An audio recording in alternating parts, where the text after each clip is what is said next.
There are nights when the human heart feels as delicate as the surface of still water, where even the faintest breeze of memory can send ripples across its quiet depths.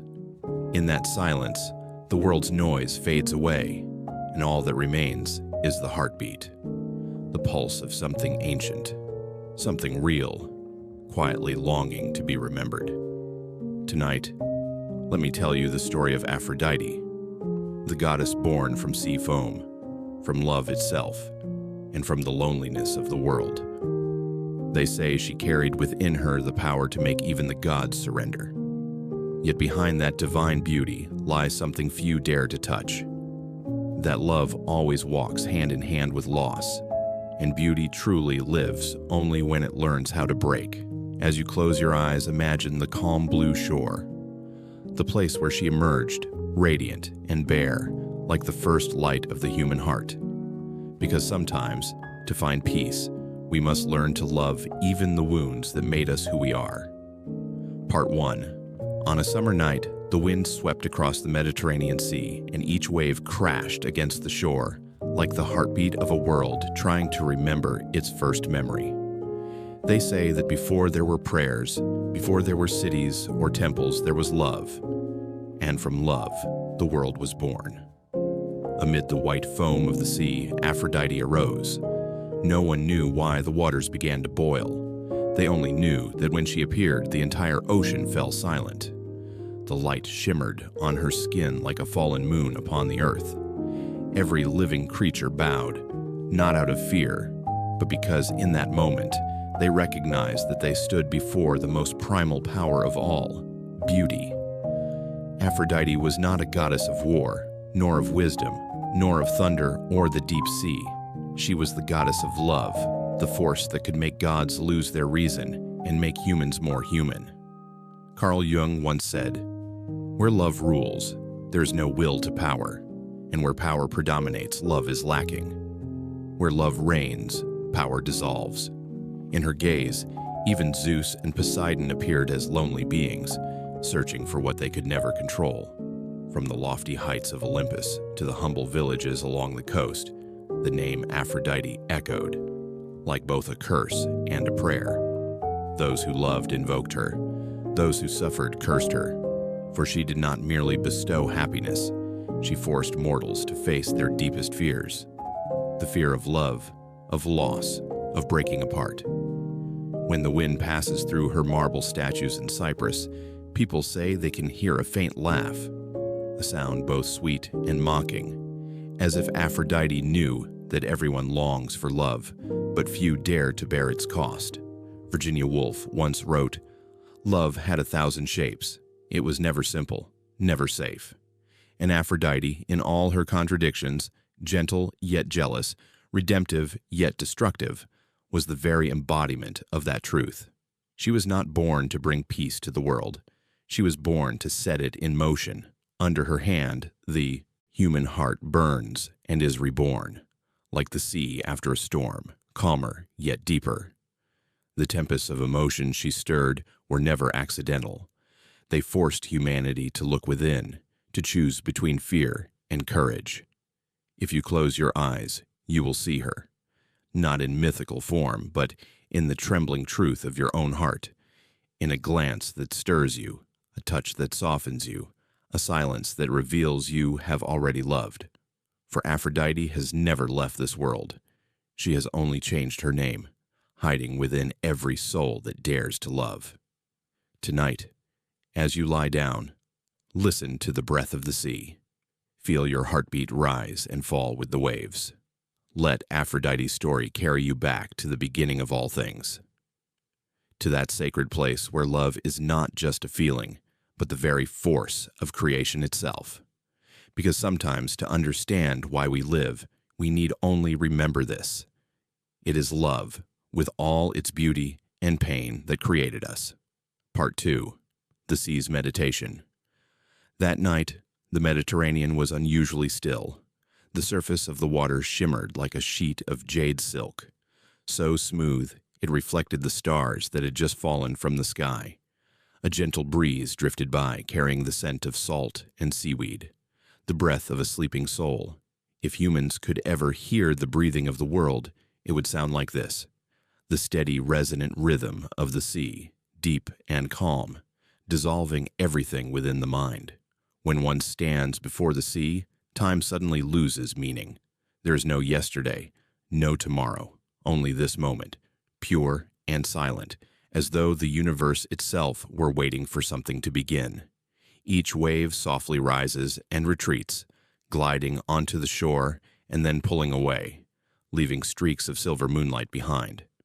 Amid those waves, something is being born. A breath, a soul, or perhaps a goddess. The ancient Greeks believed that all life began with water. Without it, the world would be nothing more than a dry, lifeless stone. Without the sea, humanity would never know longing. And tonight, upon this very sea, that longing was awakening. White foam swelled from the depths, swirling, glimmering like 1,000 pearls. The wind rose, then stilled. In that stillness, a shape emerged beneath the dim moonlight. No one knew where she came from. They only knew that when she touched the surface of the sea, the whole world stopped breathing. Light spread outward like a greeting, and amid the foam, Aphrodite appeared. She did not walk, she drifted. Every movement was light as breath, as if the sea itself were carrying her toward the shore. Her dark golden hair caught the moonlight and fell across her shoulders, wet and gleaming like threads of water. In her eyes shimmered the color of the ocean, deep and uncertain, where every soul longed to gaze and see what had been lost. She said nothing, yet her silence made all things bow. The waves dared not rise, the wind dared not blow. Even the heavens seemed to pause their turning to witness the birth of something sacred: love. The storyteller need not say she was beautiful, for Aphrodite's beauty did not lie in her form, but in the energy that radiated from her being. She was the warmth within light, the drop of water on the sea's lips, the pause between two heartbeats of the world. She was not a beauty to behold, but a beauty that made one want to live, to love, to touch something greater than oneself. When her feet touched the sand, the sea sighed softly, as if it knew it had just lost a part of itself. In that instant, both love and separation were born. From this moment on, the world would never be the same. They say that in every dream of the sea, there's always the image of Aphrodite.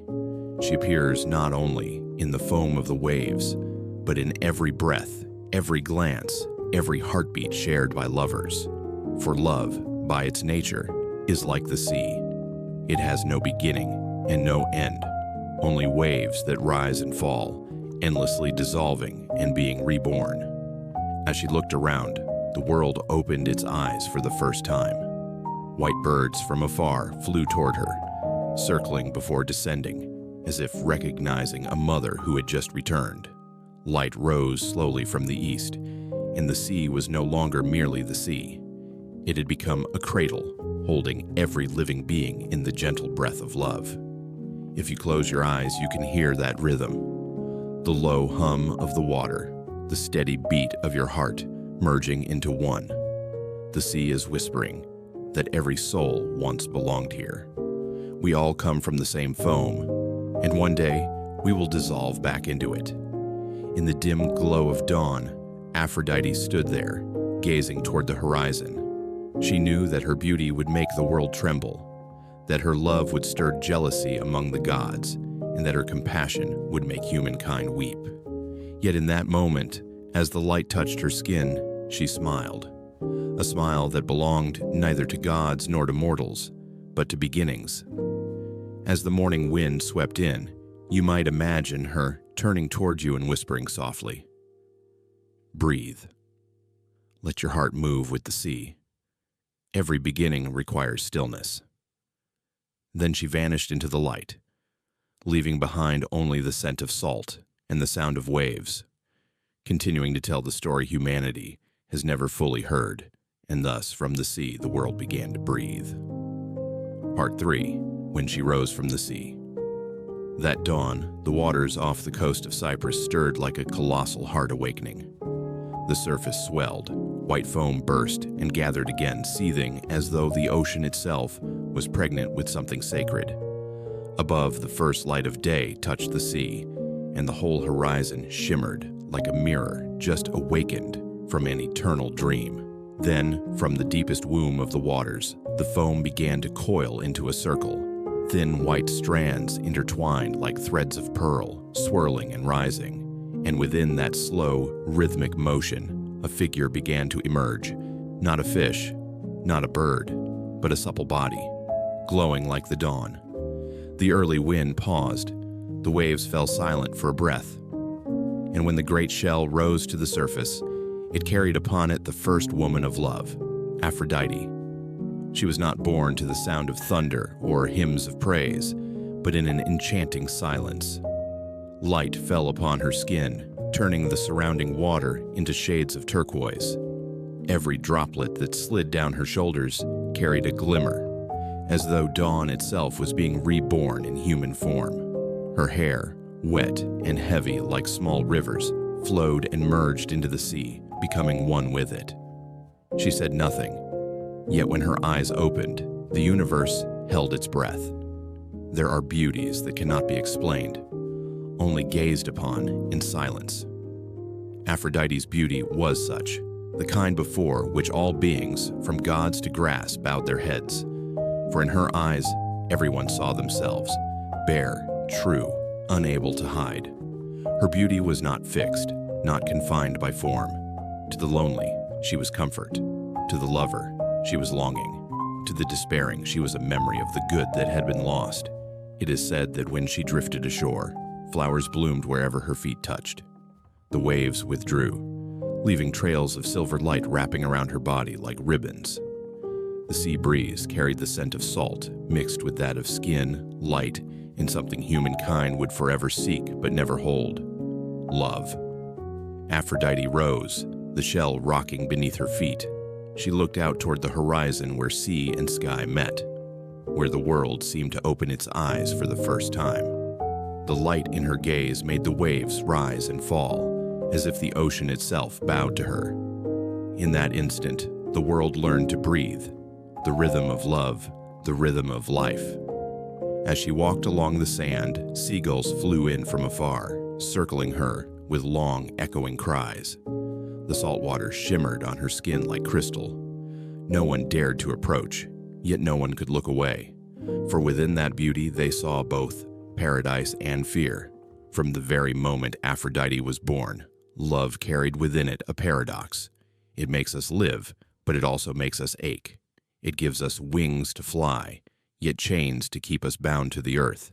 And perhaps that is what makes it immortal. She knew her fate well, that her light would drive gods to envy, bring mortals to their knees, and drown the world in inescapable passion. Yet she smiled, a delicate smile so fragile the waves retreated so as not to break it. For within the heart of beauty lies mercy, and within the heart of love there is always acceptance. The green grass trembled beneath her feet. Dewdrops fell like the morning's tears. Aphrodite bent down, touched the sea, and placed her hand over her heart. In that moment, between sky and water, between beginning and end, she seemed to bridge two worlds, the realm of gods and that of humankind.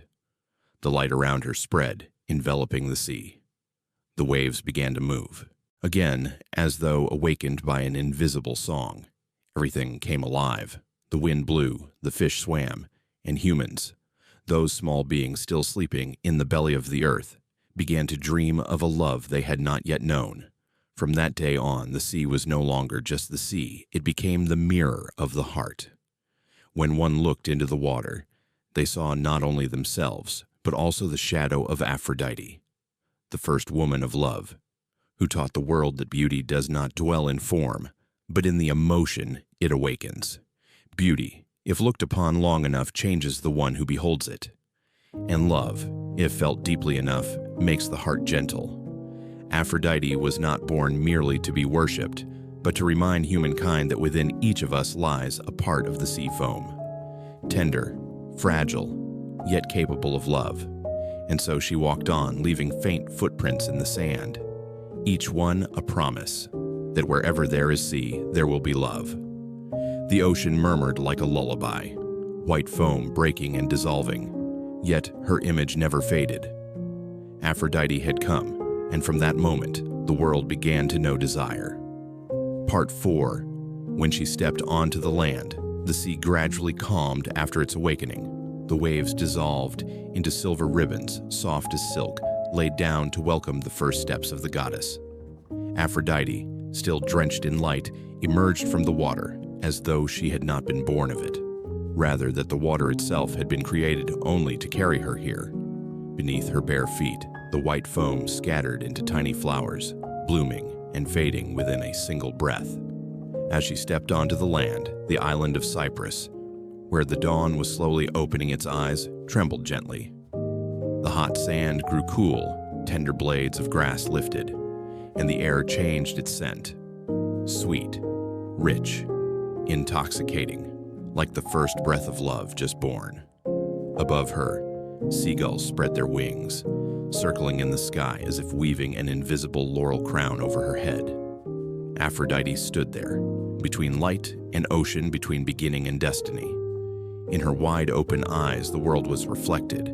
Blue, gold, silver, rose, all blended together, like the very hues of human emotion she would one day rule. A current rose from the heart of the earth, passing through her body like a living charge, making her skin glow with the soft radiance of jade. She felt that power, ancient and deep, awakening within her. A power before which even the gods would bow. No god upon Olympus could create such a moment. Zeus might hold thunder in his hand, Poseidon might command the sea, but only Aphrodite could make them kneel, not through power, but through emotion. And in that instant she understood. From this moment onward, everything, gods, mortals, beasts, and trees, would love, would suffer, would pray, would envy, would lose, would be reborn, all within the unseen embrace of love. There's no remedy for love but to love more. Henry David Thoreau. Those words seemed written to describe what Aphrodite felt at that moment. She knew that no one could escape love. The more one tried to avoid it, the deeper they would be drawn in. She was the first law of the heart, something beyond analysis or reason, yet capable of reshaping the world itself. The wind blew, lifting her hair. Each strand glowed like fresh gold, catching hints of copper and darkening into the shade of night. All colors, all emotions, living within it. Her face was not fixed. It shifted subtly with each angle of light. To the sorrowful, she appeared as comfort. To the passionate, as flame. To the barren, she was the single drop of water that could save them from their desert. She smiled, a smile belonging neither to heaven nor to earth, but to a place far deeper, where love had never yet been named. In that gaze, the world saw itself, naked, fragile, yet so beautiful it could not be denied. From afar, the first gods began to sense her presence. They felt their hearts quicken, as if touched by an unseen hand. Zeus fell silent upon Olympus. Hera turned away, unsettled by a strange unease. Poseidon, amid his endless seas, paused before a small, trembling wave. Even Athena, goddess of wisdom, felt a soft wind shatter the still geometry of her thoughts. No one knew what had happened, but they all understood. A new force had been born. Not of weapons, but of desire. Not of intellect, but of the heart. Aphrodite bent down and picked up a small pebble. Wet and shimmering silver in her palm, she turned it gently, almost playfully. Yet every motion sent invisible ripples across the world. From that moment, humankind would come to know emotions they had never known before. Longing, waiting, yearning, jealousy, sacrifice, and forgiveness. Love is composed of a single soul inhabiting two bodies. Aristotle.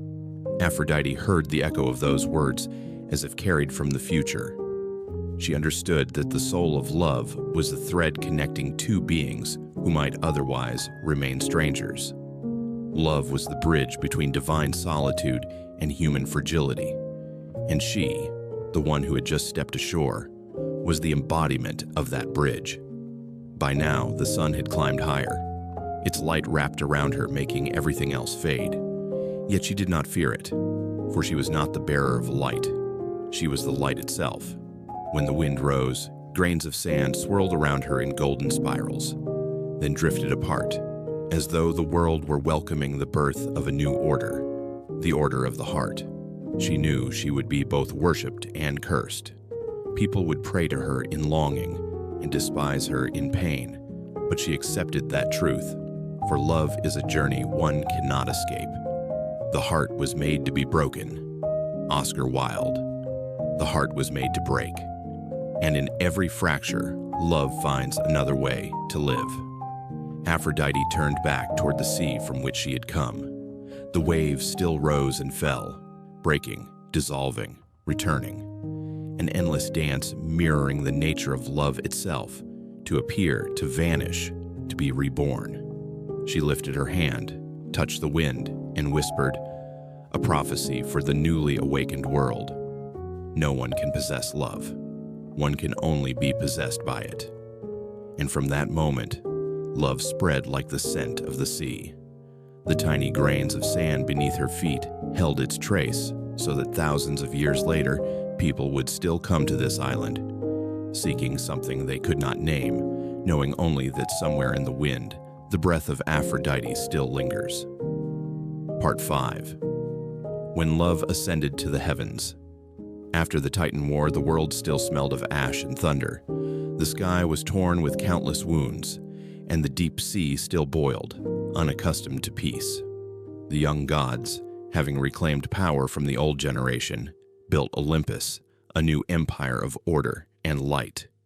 Yet in the midst of this triumph, Zeus, the newly crowned king, felt an emptiness he could not name. He stood at the summit of the heavens, looking down upon the world reborn from chaos. The mountains stood tall, the sea stretched endlessly blue, thunder had gone silent, but something was missing. A heartbeat, a breath, a soul that could make the world feel. In victory, Zeus felt alone, and in that loneliness, he remembered her. The one not born of blood but of sea foam, not from hatred but from the trembling pulse of the universe itself. Aphrodite. She dwelled in Cyprus, where the waves still sang of their origin. Every dawn she walked along the white shore, wind playing with her hair, waves kissing her feet like children chasing a mother who had just left their dreams. No throne, no palace, only sea and light. Yet from that place, love began to spread across the world. Quietly, unseen like the fragrance of a rose blooming in darkness. One day, Zeus appeared. The light around him blazed like lightning. The earth shook, the sea rose high, but Aphrodite did not retreat. She looked straight into the god's eyes, calm as the transparent water itself. And in that moment, Zeus, the one who had made Titans tremble, felt his heart falter. Before him was not a rival, but a mirror reflecting the most vulnerable part of his own being. "You must ascend to Olympus," Zeus said. "The world needs you." Aphrodite smiled faintly, a smile as light as the wind. "Do you think love can be summoned, Zeus? Love does not come by command. It comes only when the world is ready to be broken." That sentence silenced the mightiest god of the cosmos. Perhaps he understood, even if just for a moment, that love was the one force beyond the reach of thunder. But Zeus was a visionary. He knew that without her, his new order would remain only a shell of light, cold, lifeless. And so, Aphrodite was invited to Olympus, not by decree, but by necessity. From that day, there was a new flame upon the heights of heaven, one that could never be extinguished. She bore no sword, wore no crown, only a garment shimmering like morning mist. Each time she crossed the great hall, the air changed its scent. Honey, wildflowers, and the fragrance of dreams yet unnamed. The gods turned away as she passed, not out of disdain, but out of fear. Fear of the sudden tenderness rising in their chests. Ares, god of war, forgot the sword in his hand when he saw her. Apollo, god of music, missed his next note. Hera, proudest of the goddesses, felt her heart tighten, not from jealousy, but from remembering that she too had once loved. And Zeus, wielder of ultimate power, sometimes sat silent through the night, watching her, knowing that none of his lightning could ever illuminate the place where she stood. Where there is love, there is life. Gandhi would write that thousands of years later, but Aphrodite had already embodied it. From the moment she stepped onto Olympus, the universe began to beat with the rhythm of the heart. The world changed quietly. Humanity began to dream of things they could not touch. They loved, they suffered, they hoped. In every prayer sent to the heavens, her name resounded, sometimes in gratitude, sometimes in resentment. Yet whether they loved or hated her, none could forget her, for she was part of them, as water is part of the sea. Love is composed of a single soul inhabiting two bodies. Aristotle. He would say it centuries later, but its essence was born in this moment. When Aphrodite stood among the gods, and Olympus realized they were not separate beings, but souls seeking each other in different forms. On Earth, lovers built small altars of roses and seashells. At every harbor, sailors whispered her name before leaving shore. In every field, wives gazed toward the horizon, believing that if they prayed long enough, Aphrodite would bring their beloveds home. She became the invisible red thread binding every heart, unseen, unbreakable.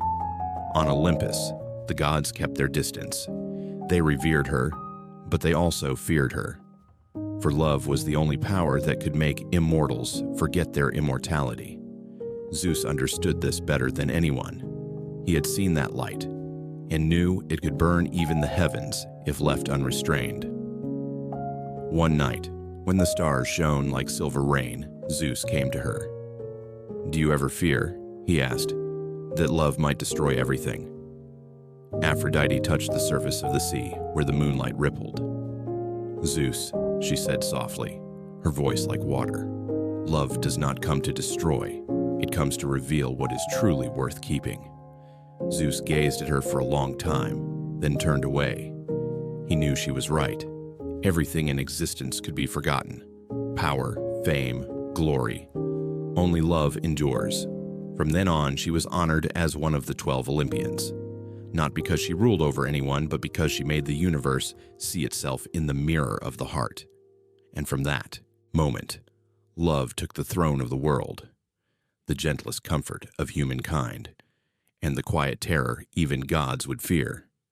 And somewhere, in the endless night, as the wind swept through ancient temples, people swore they could still hear her whisper, like waves forever kissing the shore.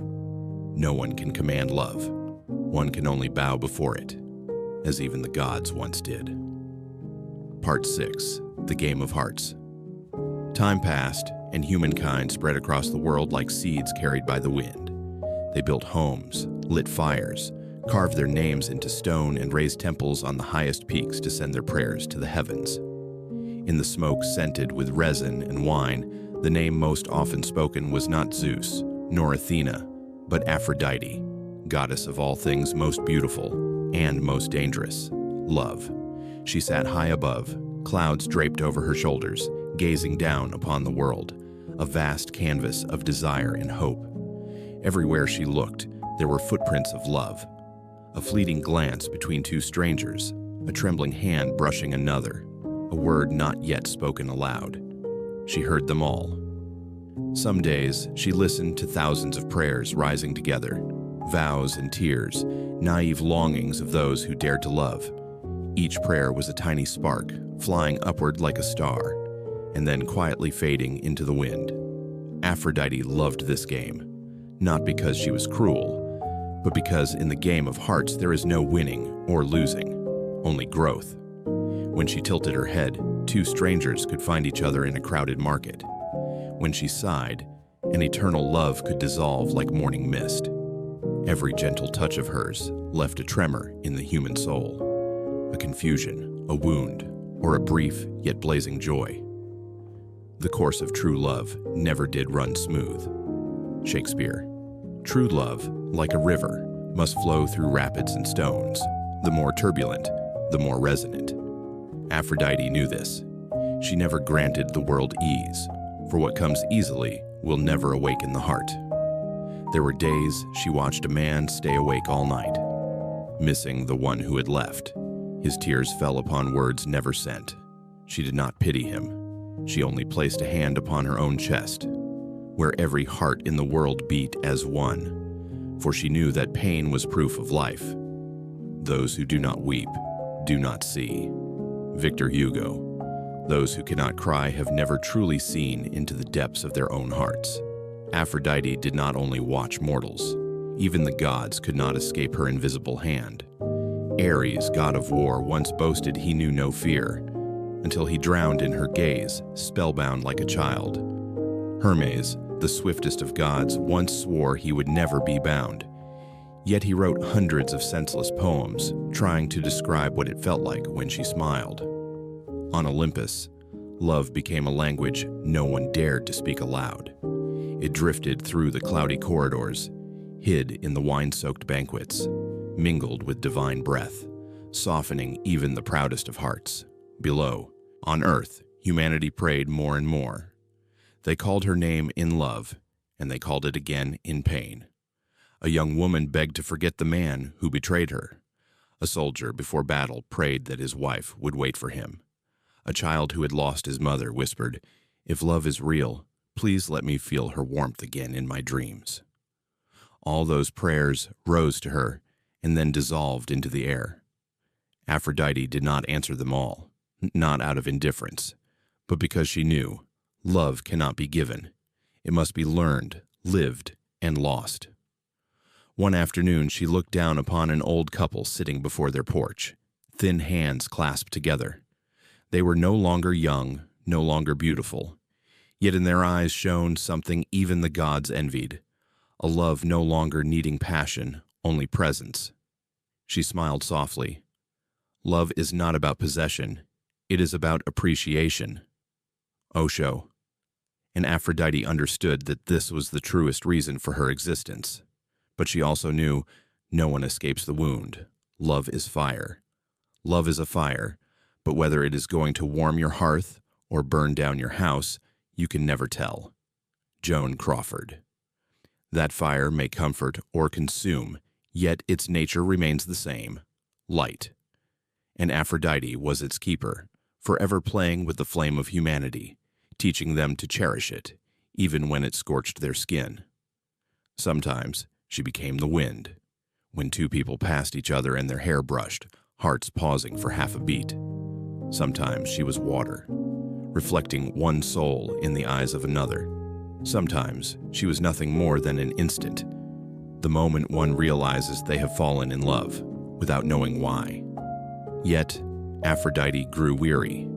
Each time she granted love, she felt a piece of her own heart fade. The pain of humankind flowed back to her, an endless river she could never dry. Still, through her weariness, she smiled, for if a goddess ceased to feel pain, she would no longer be the embodiment of love. When night descended, thousands of prayers rose again. She listened, like a mother hearing her children call her name in their sleep. Then gently, she exhaled into the wind. And somewhere, someone suddenly felt comforted, without knowing why. Love, she knew, was never perfect, but it was its imperfection that made it real. And when the moonlight touched her face, reflected on the still sea, Aphrodite whispered, her voice blending with the waves, "We do not love to be happy. We love to understand who we are." And so, the night drifted on, slow, deep, and tender, carrying unanswered prayers and the soft laughter of the goddess, who still watched over every heart, learning how to love. Part 7. When light learned to love. That morning, the sun rose slowly, as if it too wished to linger a little longer, to gaze upon the beauty of the world. Aphrodite walked along the edge of the forest, where sunlight streamed through the leaves like threads of gold, weaving a soft silk for the newborn day. And then she saw Adonis, the mortal, who, in ages to come, would be remembered by a name synonymous with beauty itself. He was bending by the stream, strong hands touching the clear surface of the water. The morning light shimmered across his skin, shaping his face with fire and water. In that instant, not only did Aphrodite stop, the wind, the waves, even the little birds in the trees seemed to forget to move. Aphrodite had seen every kind of beauty in existence. The light of the sun, the flame of fire, the vastness of the ocean, the souls born from music. Yet, when she looked upon Adonis, she knew. All those things were merely reflections of a single, truer light standing before her. He turned. One glance, one heartbeat. And in that moment, Olympus, the eternal dwelling of the gods, trembled. Love, the power she once bestowed upon others, now came to claim her own heart. If I know what love is, it is because of you, Hermann Hesse. Aphrodite had never known this before. With Zeus, she was proud. With Poseidon, indifferent. With Ares, curious. But with Adonis, she melted. From that day forward, Aphrodite no longer stayed often on Olympus. She walked beside Adonis through flowered meadows and emerald forests, where light seemed to follow in their footsteps. When they laughed, flowers bloomed. When their hands touched, the waters changed color. Mortals would later tell that spring began when Aphrodite smiled beside Adonis and ended when they parted.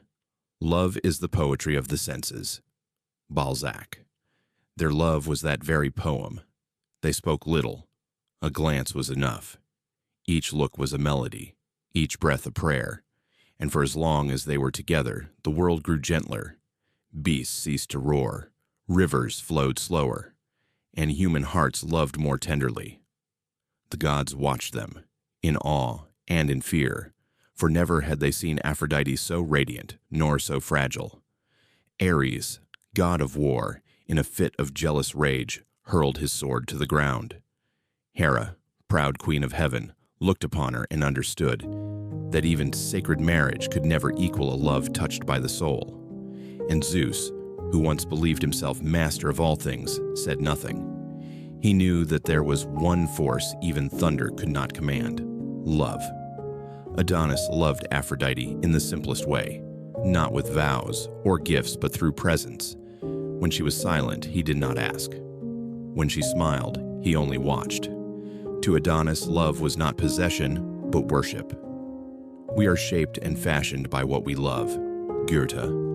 And through that love, Adonis, a mortal man, became an immortal symbol of beauty itself.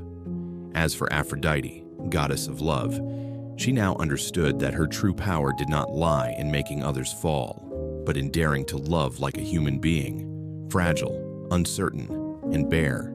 Every evening as dusk fell, they sat beside the sea, watching the waves ripple like the breath of the universe.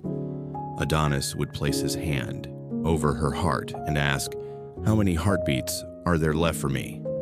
Aphrodite would smile, "All that remain, if only you listen closely." Their love spread across the world like soft light falling upon mirrors of water. Olympus shone brighter, yet trembled, for it knew, if anything could shatter divine order, it was the love Aphrodite and Adonis shared.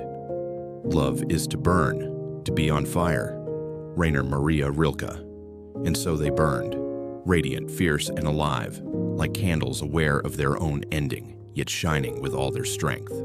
During those days, mortals felt love's presence everywhere. In the first kiss, in a melody played under moonlight, in the moment one looked at another and realized, "I belong here." All of it was the reflection of Aphrodite and Adonis, their light echoing through eternity. Yet even in happiness, Aphrodite carried a nameless fear. She was a goddess, he a mortal. Human beauty fades, and even eternal love must learn to part. Each morning, while Adonis still slept, she would look at him and wonder, when the wind changes tomorrow, will he still be here? But instead of worrying, she leaned down and kissed his forehead gently. She knew that nothing truly vanishes. Even when separation comes, the light they created would live on, in every heart that has ever loved, through all of time. That morning, the sun rose once more, so bright it seemed the entire world was illuminated by the love of two souls, one divine and one human. And in the breath of the wind, in the fragrance of flowers, people still whisper, "It is Aphrodite and Adonis, the lovers who made the universe tremble." And in that moment, when the world was bathed in the light of love, Aphrodite understood, there is nothing holier than a heart that knows how to love, and nothing more eternal than the instant two souls truly recognize each other. Part 8. When Love Fell Beneath the Sun. That morning, the sun rose earlier than usual. Its light fell upon the forest like ribbons of silk, thin, soft, and transparent, so gentle that no one could have guessed it was carrying a farewell within it. Aphrodite awoke in the small tent on the hillside, where she and Adonis had spent a long spring filled with laughter. She turned toward him. He was still asleep, serene, his lashes trembling as if he were dreaming of something beautiful. She brushed his hair gently and whispered like a prayer, "Stay home today, Adonis. Don't go hunting." He opened his eyes, his gaze tender as dawn. "I won't go far," he smiled. "Just around the forest. I promise to return before the sun sets." That smile silenced even a goddess. Aphrodite knew, love cannot hold someone by fear. When Adonis left, she stood on the porch for a long while, watching his figure fade among the trees. The wind carried the scent of fresh grass, damp earth, and distant streams. Yet something in the air felt uneasy, as if all of nature were holding its breath. On Olympus, the gods were watching. Ares, the god of war, once captivated by Aphrodite, looked down with shadowed eyes. He had seen her smile at him many times, but never as she smiled at Adonis. Hera, who believed gods and mortals should never mingle, turned away. And Zeus was silent, as though he knew an old order was about to break. Aphrodite sat by the stream, trying to shake off the heaviness in her chest. She closed her eyes, listening to the murmur of water and the soft rustle of leaves. But within that symphony, she heard another sound, a distant scream, the voice of a soul being torn apart. She leapt to her feet. The forest was still. Every creature had fled. Then, from beyond the thicket, came a terrible sound, the heavy steps of a wild boar. It burst through the brush, eyes burning red like twin coals of hatred. Adonis raised his bow, but his hand trembled. Just for a moment, a fatal one, and the beast's tusk pierced his chest, driving deep into his heart. By the time Aphrodite arrived, it was too late. She fell to her knees beside him, trembling hands gathering his fading body. Blood soaked into the grass, red so bright it blinded. Above, the sun still shone mercilessly, lighting the death of the one she loved most. Aphrodite lifted Adonis's head, her tears falling into his blood. She called his name again and again, as if her voice could summon life itself.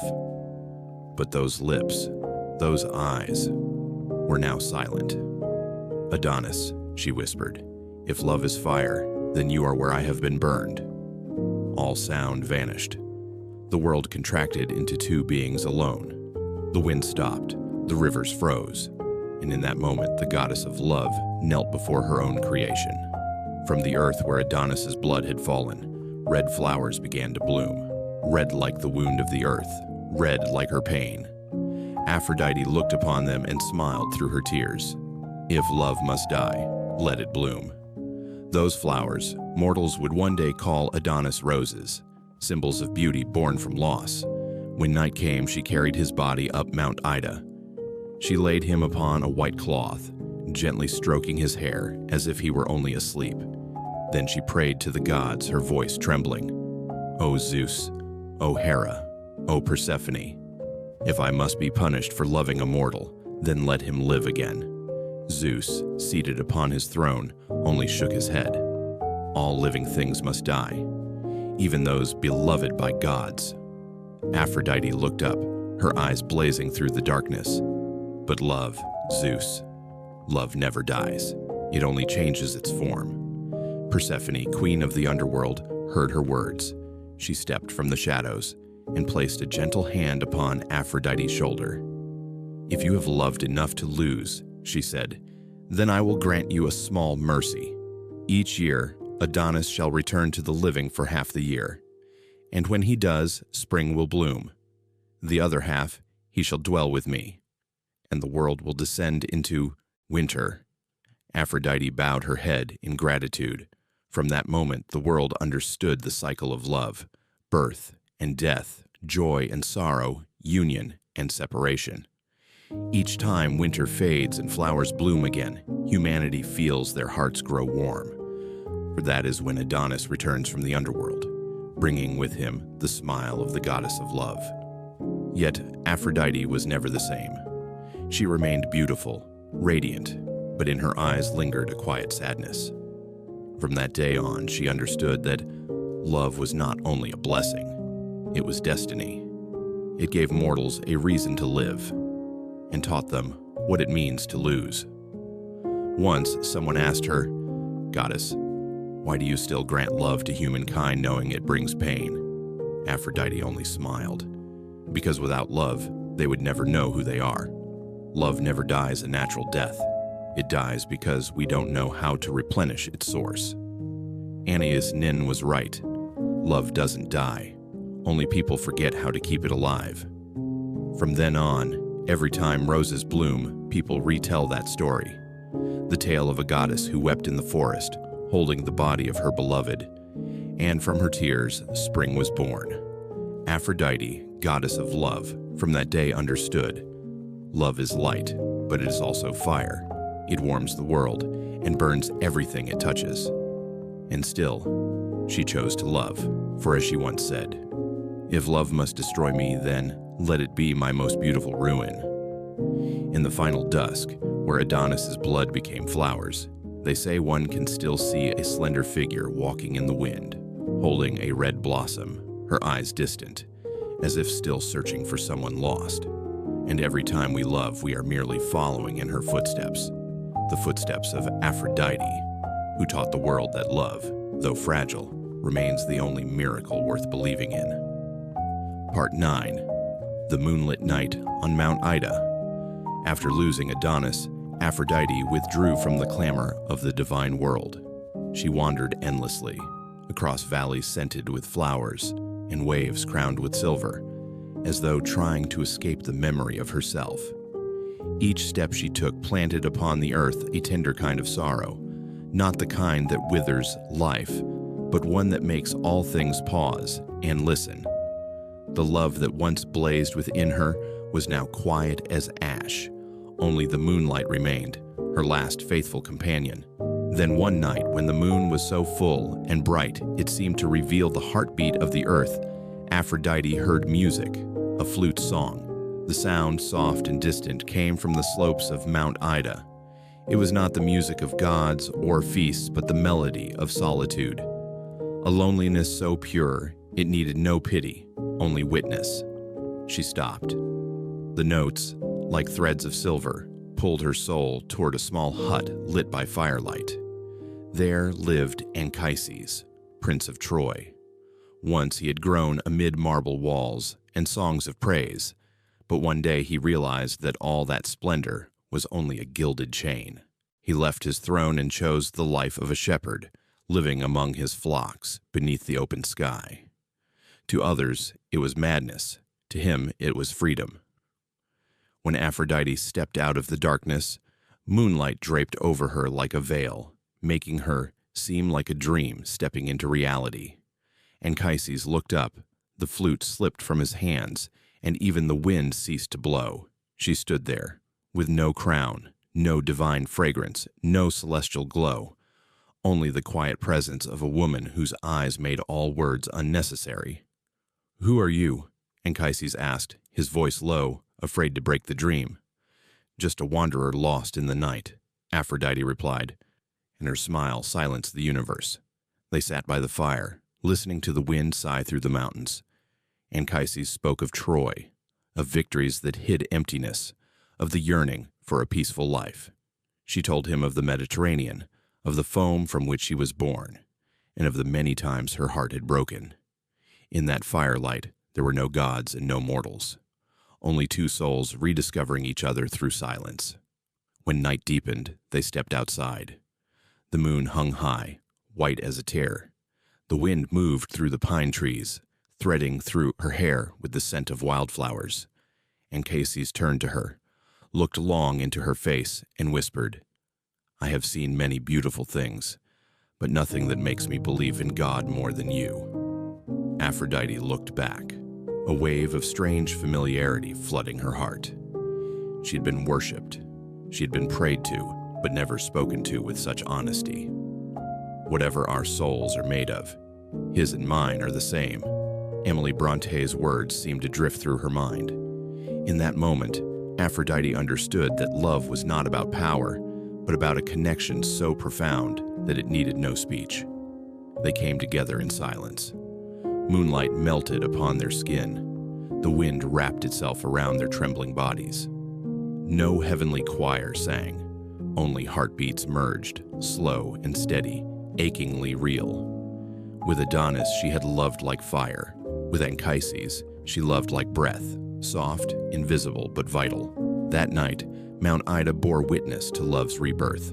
While the moon looked down like a gentle mother, Aphrodite allowed herself to dissolve into the arms of a mortal, for the first time feeling a love free from power and glory. A love made only of presence. At dawn, the first light touched the forest, turning everything to gold. Anchises awoke and found her beside him, surrounded by an aura of light. In that instant, he understood she did not belong to the earth.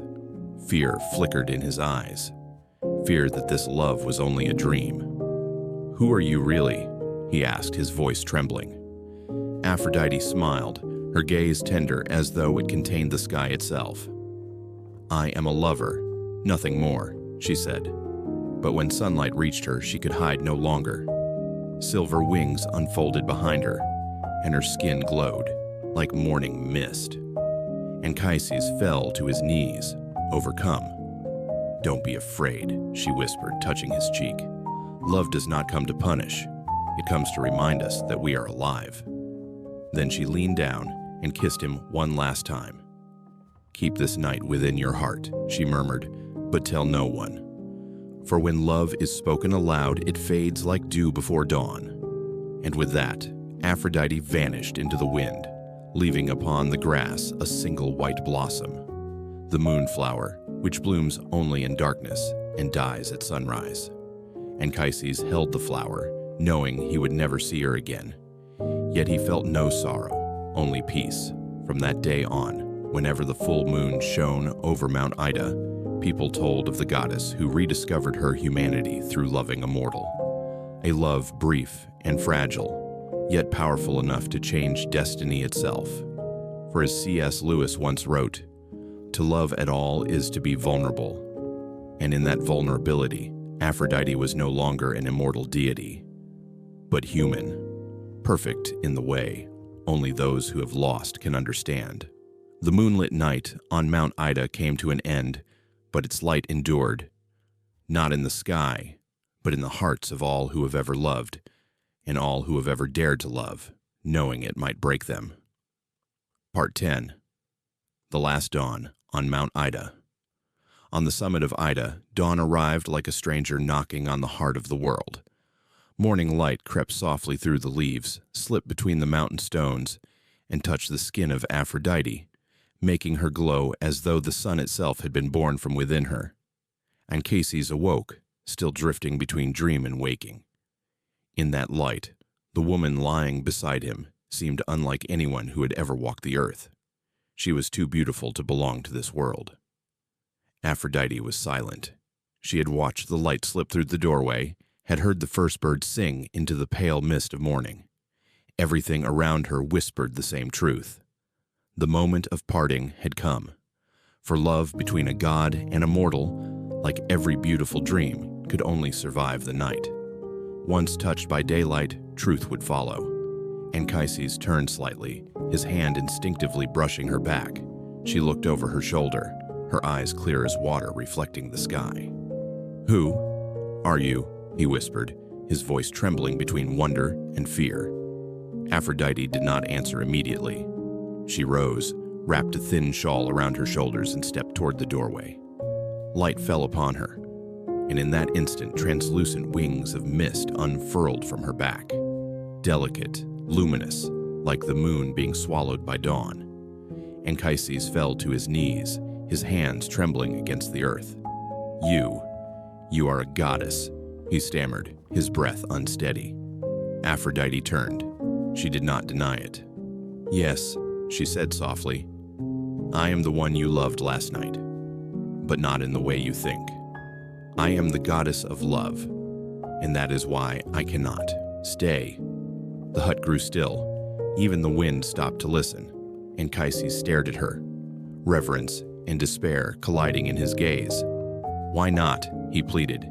"If you are the goddess of love, why must this love be forbidden?" Aphrodite lowered her eyes and smiled sadly. "Because everything beautiful comes at a cost, Anchises. The love of gods and mortals is a tear in the fabric of the world's order. It reminds us how fragile even eternity can be."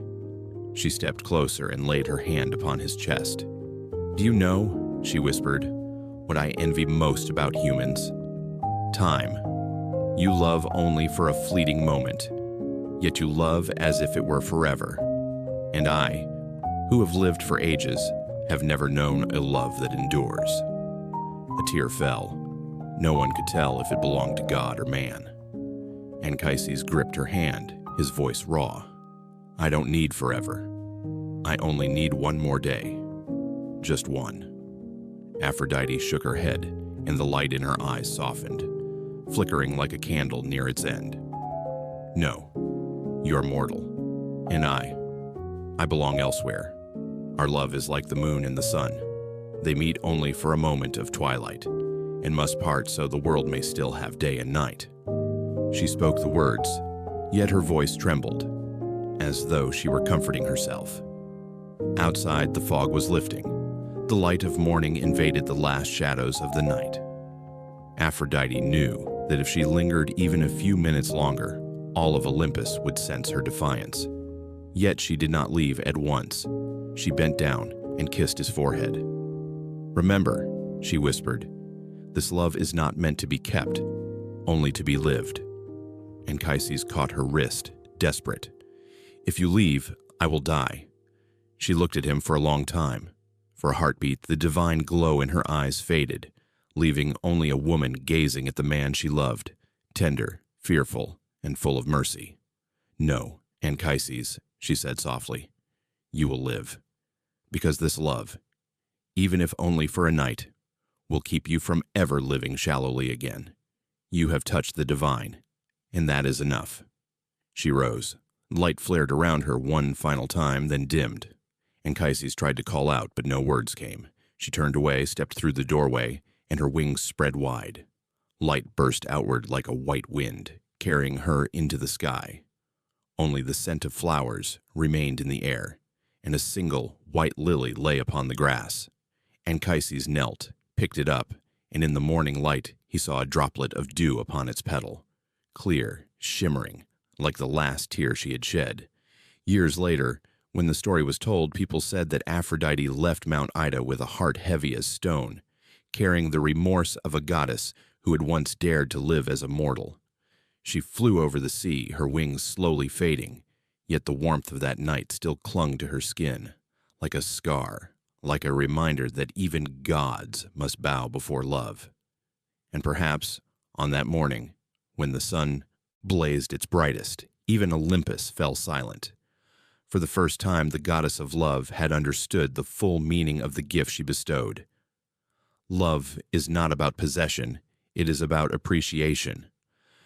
From then on, every dawn on Mount Ida glowed a pale rose hue, the color of Aphrodite's cheeks as she departed. The people of Troy called it the light of farewell, a light that made one want to cry, yet also to believe that love, even when it cannot be kept, remains the only miracle that makes both gods and mortals truly alive. Part 11. The Mother on Mount Ida. When Aphrodite returned to Olympus, nothing felt the same. The white stairways of cloud that once led to the palace of the gods now seemed distant, cold and soulless. She walked among the golden radiance of immortals, her heart weighed down by something no one else could comprehend. Within each quiet beat of her heart, she felt a small life stirring softly inside her. She needed no prophecy, no decree of fate. She knew she was with child. Joy and fear entered her together, for love between God and mortal was forbidden.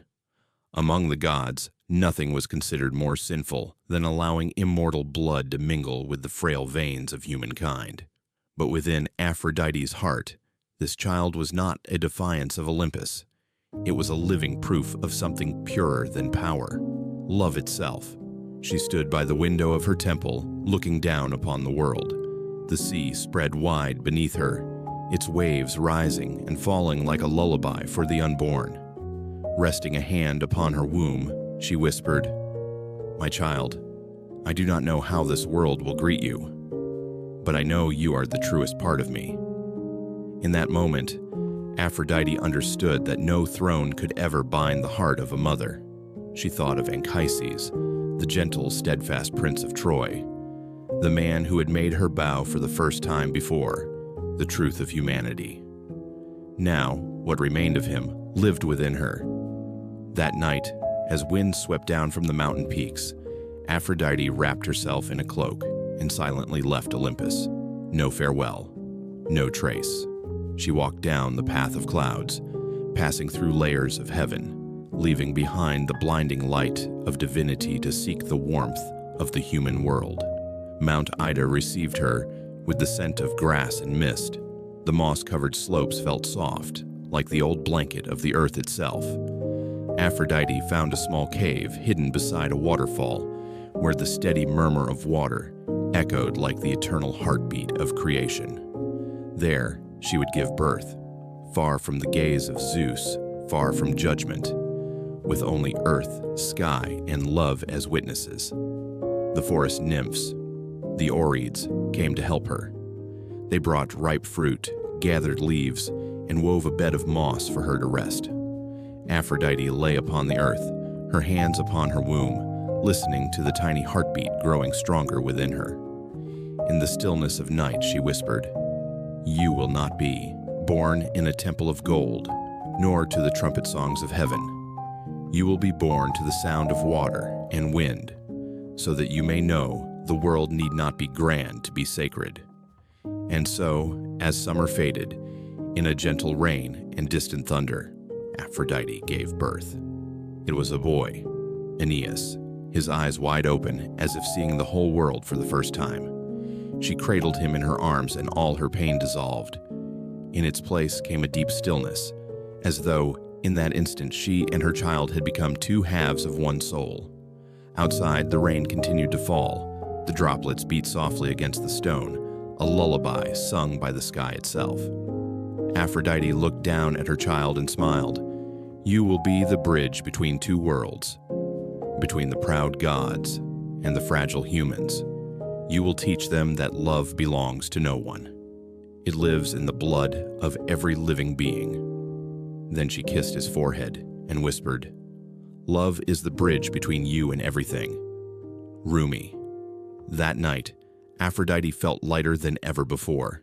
In the wind passing through the mouth of the cave, she heard the rhythm of life being woven anew, a rhythm of gentleness, compassion, and hope. On Olympus, Zeus knew. He looked down from his throne but gave no command of punishment. Perhaps he understood. Love cannot be ruled, not even by the highest god. And deep within, perhaps he envied her. For Aphrodite, by surrendering her divinity, had touched what even gods long for, the right to be a mother. The next morning, as sunlight streamed into the cave, Aphrodite gazed upon her sleeping son, his breath fluttering like the wings of a butterfly. She knew the road ahead would be full of storms, for the world is never kind to those born between two realms.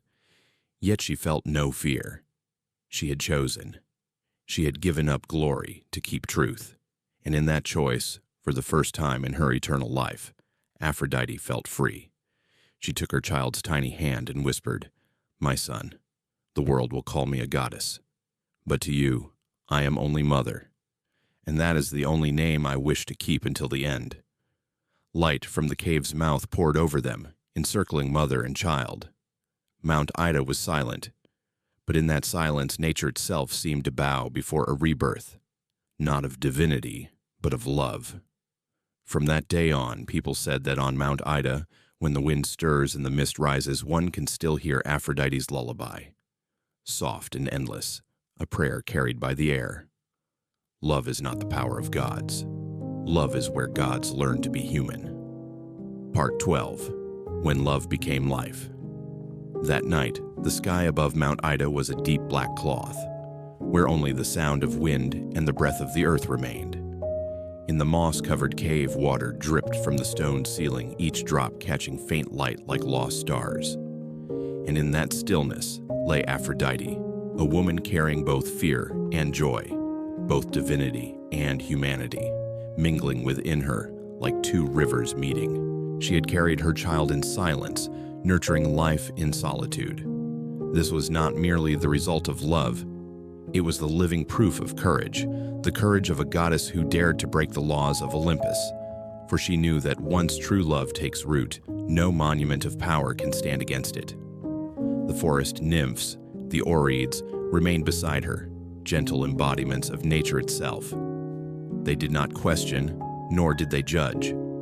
They sang ancient hymns about creation, about the first breath of the world. In the flickering firelight, Aphrodite's face glistened with sweat, yet her eyes shone with a peace never seen before. She was no longer the goddess of beauty or desire. She was a mother awaiting the birth of the sacred. Outside, thunder rolled in the distance. Perhaps Zeus knew. Perhaps the gods were watching. Yet Aphrodite felt no fear. She clenched her hand gently and whispered to the wind, "I was not born to fear love. I was born to give it form." And when the first lightning split the sky, the cry of life followed. The cave lit up in a burst of silver-white light. A child lay in his mother's arms, small, red, and warm as the heart of the earth itself. Aphrodite looked at him, her lips trembling, a smile breaking through her tears. "Aeneas," she whispered, naming her newborn son. The Oreads knelt around her, their voices soft as wind through leaves. "This child carries both light and shadow within him. Gods and mortals alike will look to him." Aphrodite nodded. "Yes," she said, "for he is born of love, the one thing both gods and humans have forgotten how to keep." She kissed his forehead. In that moment, the thunder ceased, the rain stopped, and even the wind fell silent, as though the whole world had bowed before what had just occurred. The goddess of love had done what no god dared to do. She had brought forth life, not through power but through the heart. Moonlight poured through the cracks of stone, bathing mother and child in gentle silver. The cave became a temple, not of marble but of earth's breath, moss's scent, and a mother's tears. Aphrodite watched her sleeping son. Tiny fingers curled around her own, and that fragile touch tightened something deep within her, sweet and aching all at once. "You are the human part of me," she whispered, "and because of that, I'm no longer immortal. But that is all right. For true love does not need eternity. It only needs truth." She remembered a saying of the wise among mortals, "Where there is love, there is life." Mahatma Gandhi. And in that moment, she understood. Love was not what made life move. Love was life itself. The Oreads wrapped moss blankets around the mother and child. One of them asked softly, "Lady of Love, will Olympus forgive you?" Aphrodite smiled, her eyes drifting toward the waterfall, glowing with moonlight. "They will judge me, but they will never understand. For to understand love, one must know the fear of losing it. And that is something only humans can know." She looked out. The night was still dark but serene. No more thunder, only the steady sound of water, pulsing like a heart. In the shadows, she saw faint glimmers, the spirits of the forest dancing in the air. "My son," she whispered, "this world is vast and cruel, But within you lies something no one can destroy: love. One day, when you are grown, remember, it is the greatest power there is. The baby stirred, as if understanding her words. His small hand grasped the air. Aphrodite smiled, her gaze softening. She remembered another saying, though she did not know from whom. Love is not something you find. Love is something you become. Outside, the sky began to brighten. Dawn slipped through the cracks of the cave, touching the child's face, not with the harsh blaze of the gods, but with the gentle promise of tomorrow. Aphrodite rose, carrying her son to the cave's entrance. Before her stretched a world reborn, mountains, rivers, and sky, all breathing anew. She inhaled deeply, letting the wind fill her lungs, and whispered to her son, "You are not only my child, Aeneas. You are the child of this world, where gods and men will meet, where love will cease to be a myth and become truth." And in that dawn, Aphrodite no longer saw herself as a forsaken goddess, but as a mother standing between two realms, holding the future in her arms. The light of day fell upon her hair, turning it to gold. The distant waters murmured a blessing. Mount Ida, silent witness to the night's miracle, seemed to bow its head. And from that day onward, people said that whenever the moon shone upon the waterfall of Mount Ida, its light shimmered just as it did that night, as if nature itself still remembered the moment when love became life, and a goddess became the mother of humankind. Part 13. The dawn of separation. 5 years had passed since that fateful night on Mount Ida, the night when love became life. On Olympus, time drifted like incense smoke in the temples, slow, pale, and without meaning. But below, in the moss-covered cave where the stream still murmured day and night, every moment for Aphrodite was sacred. It was the time she was allowed to be a mother. Aeneas grew up in his mother's arms and under the care of the forest nymphs, the Oreads. The boy's eyes were as deep as the sea, sometimes shimmering silver like the moon, sometimes glowing blue like dawn. He learned to speak from the whispers of the wind and to laugh from the murmur of the stream running over stone. Each time Aphrodite looked at her son, she saw a reflection of her own heart within him, half divine, half mortal, yet both perfectly at peace within that small, fragile form. And yet, no matter how serene their hidden world was, destiny was waiting. Aphrodite knew it. Each time she gazed at the sky and saw Zeus's lightning flicker far away, she could feel the warning in it. No child born of God and mortal could forever live outside the law.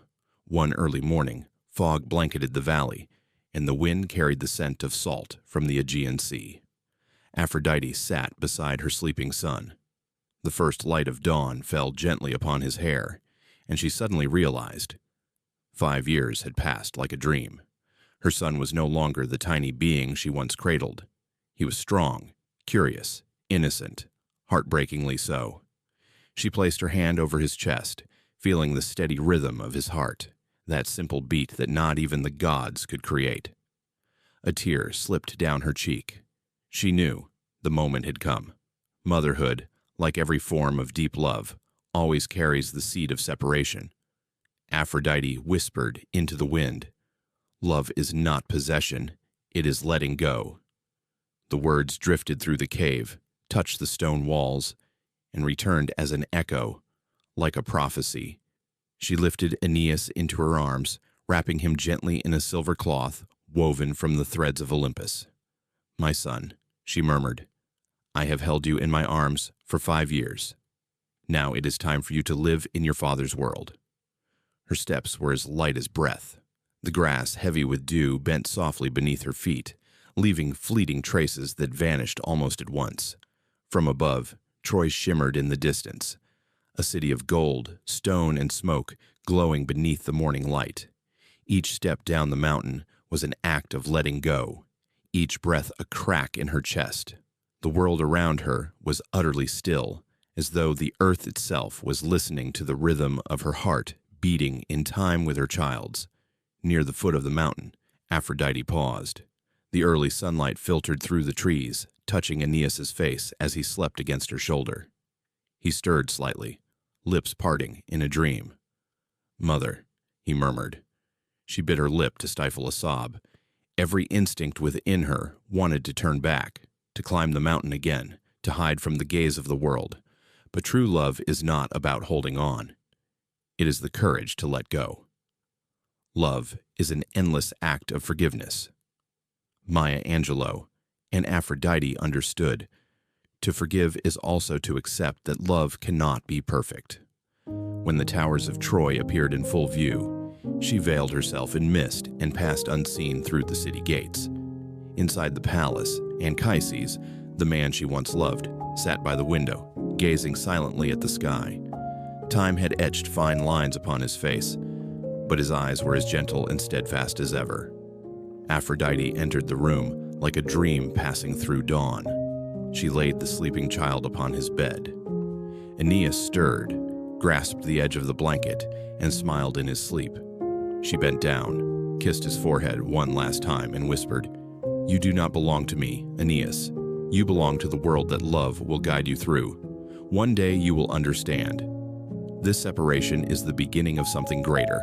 Tears fell, but her voice did not tremble. She knew. Some goodbyes are the only way for love to go on living. Aphrodite stepped back toward the door. Her cloak shimmered like dissolving mist. As the first ray of sunlight entered the chamber, Anchises turned and saw the child. There were no words, no signs, but his heart knew instantly. This was the son of two worlds, the living proof of a love that had once made both gods and mortals tremble. He lifted the boy gently into his arms and whispered, "Aeneas." The name left his lips like a prayer. At the threshold, Aphrodite stopped, watching through the veil of mist. For a brief moment, she longed to reach out, to touch his shoulder, to tell him she was still there. But instead, she only smiled, the quiet smile of a mother seeing her child received by life itself. If you love someone, set them free. Richard Bach. Light flooded the room. Anchises lifted his head, feeling something soft and fleeting touch his heart. A warmth both tender and eternal. He looked around, but there was no one there. Only a rose petal drifted down, carrying a sweet fragrance before dissolving into air. Outside the walls of Troy, Aphrodite walked along the banks of the Scamander River, where the water sparkled beneath the newborn sun. She looked down and saw her reflection mingling with the drifting clouds above. She smiled, the smile of one who is lost and yet given a piece of her soul to the world. The wind sang softly with her steps, carrying a whisper through the valley. Love does not end with parting, it only changes form. From a mother's hands into a child's heartbeat. And on that quiet morning, Troy did not yet know that within its walls, a child had just been placed, by the hands of the goddess of love herself. A child who would one day carry within him the legacy of all humankind. Part 14. When a mother learns to watch from afar, time flowed differently on Olympus than it did on Earth. There, the gods lived within eternity, while mortals lived only through fleeting moments. But for Aphrodite, ever since she became a mother, she began to feel each passing second in a profoundly human way. Every dawn, every long night, every laugh from her son, all became the delicate threads weaving emotions that not even divinity could escape. Longing. Years had passed since she left Aeneas in Anchises' arms. The child who once slept peacefully in a silver cloth had grown into a strong, responsible man. Under King Priam, Anchises was respected, and Aeneas became known as a brave warrior, a symbol of loyalty and filial devotion. From the heights of heaven, Aphrodite continued to watch. She saw her son marry Creusa, the gentle and kind daughter of King Priam, as tender as a moonlight. Their wedding took place on a golden summer afternoon, when all of Troy glowed in radiant splendor. Garlands of olive leaves lined the city walls. Music echoed across rooftops. Oil lamps flickered. Like fallen stars upon the earth, Aphrodite stood upon a veil of clouds, gazing down. Her cloak shimmered softly in the wind, and in her eyes lay a quiet smile, the smile of one who has loved, lost, and finally understood that true love sometimes means not stepping forward anymore. If you love someone, set them free. If they come back, they're yours. If they don't, they never were. She had once heard mortals say that, and now she understood it deeply. Aeneas kissed his bride's hand during the ceremony, then knelt beside her to give thanks to the gods. Aphrodite saw it, her son, born of forbidden love, now living peacefully among humankind, and she realized, even as a goddess, she could not have created anything more beautiful than this. Time went on. Creusa gave birth to Ascanius, Aphrodite's first grandchild. When the goddess looked upon the child, she felt that the great circle of life had completed itself perfectly. In Ascanius's smile, she saw once more the infant Aeneas, and herself, the mother who once held him on Mount Ida. No one on Olympus spoke of it, but all knew. Whenever the morning wind passed through Troy, carrying the scent of roses and sea salt, it meant Aphrodite was silently present. She no longer descended to the mortal realm, yet she was everywhere. In the glint of sunlight on her son's armor, in the breath of her grandson, in the serene joy of the family she once blessed with her tears. At times, she would sit upon the balcony of the divine palace, gazing down at the world. Moonlight shimmered in her hair, while her eyes grew misty. Hera once mocked her. "You, the goddess of love, do you even know what loneliness is?" Aphrodite only smiled and softly replied, "As long as I still remember, it means I still love." In her heart, motherhood was like a lantern. Its light could illuminate without ever being seen. Aeneas had long ceased to hear his mother's voice, yet in the quietest nights, when he watched his own son sleep, he sometimes felt a gentle warmth, as if carried to him from afar. One night, Aeneas dreamed of a woman draped in a silver cloak, her hair flowing like a waterfall, standing in a field of roses. She said nothing, only laid her hand upon his shoulder, then pointed toward the horizon where sky and sea met. When he awoke, his heart was filled with a strange calm, as though he had been guided by an unseen, tender, and resolute hand. Creusa told him it was only a dream, but Aphrodite, from above, knew she had been there. She had not come to intervene nor to teach, but to remind him of something sacred, that there is a love greater than glory, a love that asks for nothing in return. Love is not about possession. Love is about appreciation. Osho. And she understood.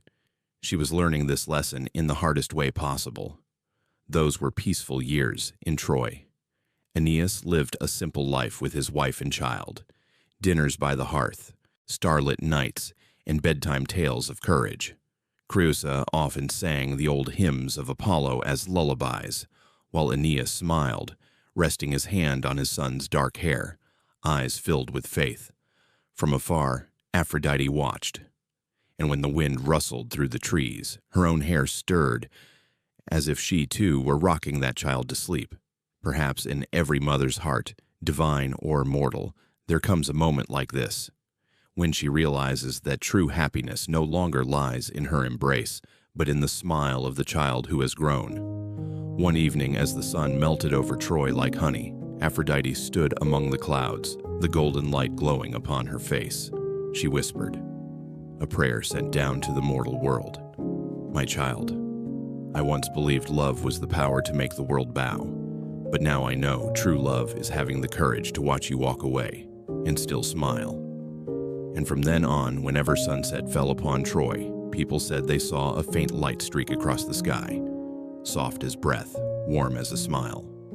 They called it the gaze of Aphrodite, the goddess of love, the mother who learned to love by standing still. Part 15. Amidst the smoke and the mist of love. War began like a storm that came without warning. The sky above Troy turned the color of tarnished bronze, the wind reversed its course, and the migrating birds vanished from the horizon.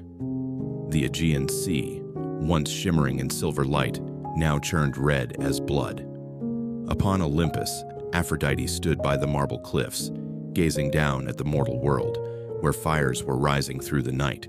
She, born from sea foam, once the symbol of beauty and compassion, now beheld that same world burning in the flames of hatred. Her eyes, once reflecting dawn, were now shadowed with sorrow, and through the chaos of battle she saw her son, Aeneas, fighting among thousands of spears and cries of madness. Her heart clenched. From a corner of Olympus, Ares sneered, "What can your love do amidst blood and swords?" Aphrodite did not answer. She only laid a hand upon her chest where the heart of a goddess still beat, quiet but steadfast. "Love cannot end war," she whispered, "but it can save the soul." Below, upon the battlefield, Aeneas fell, a spear piercing through his armor. Blood poured forth, soaking into the red earth. The ground, once the womb of life, now trembled under the weight of death. But before his spirit could depart, a thin veil of mist descended from the heavens. The silver mist was light as breath, yet it wrapped around Aeneas's body. Blades and spears turned powerless before it, sliding away as though repelled by an unseen hand. The Greek soldiers froze, bewildered. They looked at one another, and none dared step forward.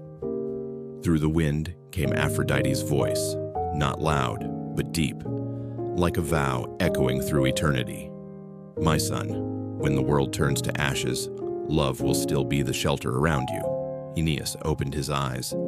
A dim light surrounded him. The noise of battle faded away. He rose, dazed, realizing the blood had stopped flowing. The wound was gone. He did not know how he still lived, only that the scent of roses drifted through the smoke, the fragrance he remembered from childhood dreams when he had slept in his mother's arms. That night, Troy still burned, but amid the screams and thunder, a miracle unfolded. Love, the softest thing in existence, stood firm in the face of brutality. The second time Aeneas was trapped, surrounded by blades, Aphrodite descended again. She did not appear in form, but as mist, the hidden breath of the divine. She raised her arms, and the sacred fog spread across the battlefield, smooth, luminous, like a vast shroud of mercy. The Greek soldiers lost their way within the whiteness. Their footsteps faltered. The clash of metal fell silent. Within the mist, only the sound of wind remained, and within it, the voice of a mother calling her son. Aeneas heard it, faint yet clear, like hearing his own soul from some ancient memory. Love is not a weakness. It is the strength of the soul. Those words, once carved upon an ancient pillar, now returned to her mind, and in that moment of smoke and steel she understood. Love was the one power war could never touch. The mist guided Aeneas to safety. When he looked up, the sky above Troy still burned crimson, yet within his heart another flame had kindled, not the fire of vengeance, but of gratitude. From afar, Aphrodite watched. Her face reflected the light of war, but her eyes held peace. She knew now. Love was not the magic that could stop death, but the force that allowed humanity to remain human, even at the edge of hell. Ares frowned beside her. "You've robbed this war of its glory," he growled. Aphrodite turned to him, smiling gently. "No," she said. "I've taken away its meaninglessness." Zeus observed in silence, making no decree. Perhaps even he understood. No power could stand between a mother and her child. The war dragged on, as all human tragedies do. Yet, in the darkest nights, soldiers whispered that when the mist descended upon the field, no weapon could find its mark. Those who survived said they smelled roses drifting through the air. No one could explain it. Some said it was the breath of the goddess of love. Others believed it was the tears of a mother falling from the heavens, turning into mist to save her son. At dawn, Aeneas sat beside the city wall, the blood on his tunic dried. He looked up at the sky and whispered, "I know you're still there, mother." No voice replied, only a breeze carrying a sweet fragrance through the smoke of gunpowder. But for Aeneas, that was enough. Even in the darkest night, love is a candle that refuses to die. From above, Aphrodite smiled faintly. She had learned what Olympus never could. That love, even as a single flicker of light, was enough to soften the madness of the world. She spoke softly, a message meant for every mother who would one day give birth and lose and still love again. We cannot stop the world from breaking, but we can teach it how to be gentle. And as the mist faded, Troy continued to burn. Yet within the smoke, there glimmered another kind of light, tender, steady, like the heartbeat of Aphrodite still pulsing within the heart of humanity. Part 16. The Final Night of Troy. That night, Troy burned. From rooftops, temples, and the plazas once filled with song, smoke rose thick into the sky, carried westward by the sea wind. The towering walls of an empire 1,000 years old cracked and fell, like the final breath of an ancient dream. Amid the chaos, the cries of people, the clash of swords and spears, the roar of flames devouring marble columns, Aeneas awoke in a dim chamber. Through the window, the fire's glow danced across his face, painting it in strokes of light and shadow. In that moment, he could no longer tell which light came from the fire, and which from destiny. He heard Creusa's voice, calling their child, the infant sobs, and the coughs of his father Anchises through the choking smoke. Outside, the city he loved like his own flesh, and blood was being consumed. Aeneas gripped his sword and rose. But as he stepped toward the door, a cold wind swept through, and the flame flickered. Through the smoke, a faint radiance began to take form. Aphrodite. She did not appear as a goddess of splendor, but as a mother stepping out of moonlight. Her face filled with sorrow, her eyes radiant with a soft, unwavering strength. The smoke of war swirled around her but could not touch her. The scent of roses lingered in the air, like the breath of memory itself. Aeneas fell to his knees. Mother. She reached out and touched his shoulder, light as mist, yet deep as the pull of the sea. Aeneas, Aphrodite said, her voice quiet but bearing the weight of destiny. This city has fulfilled its purpose. The fire you see is not an end, but a purification. You must not die with it. He looked up, his eyes burning with defiance. I cannot leave. This is my homeland, the blood of my ancestors. Aphrodite met his gaze. Your homeland does not live in stone, nor in walls, nor in the streets now burning. Your true home is wherever your heart brings forth new life. He was silent. In the distance, the fortress walls crumbled like thunder. Aeneas knew time was slipping away, yet to walk away from the flames meant to walk away from part of his soul. Aphrodite stepped closer, placing her hand upon his chest. Listen to me, Aeneas. Not everyone who stays is brave, and not everyone who leaves is a coward. Sometimes true courage is to keep living when all around you have chosen to die. The only way to make sense out of change is to plunge into it, move with it, and join the dance. Alan Watts.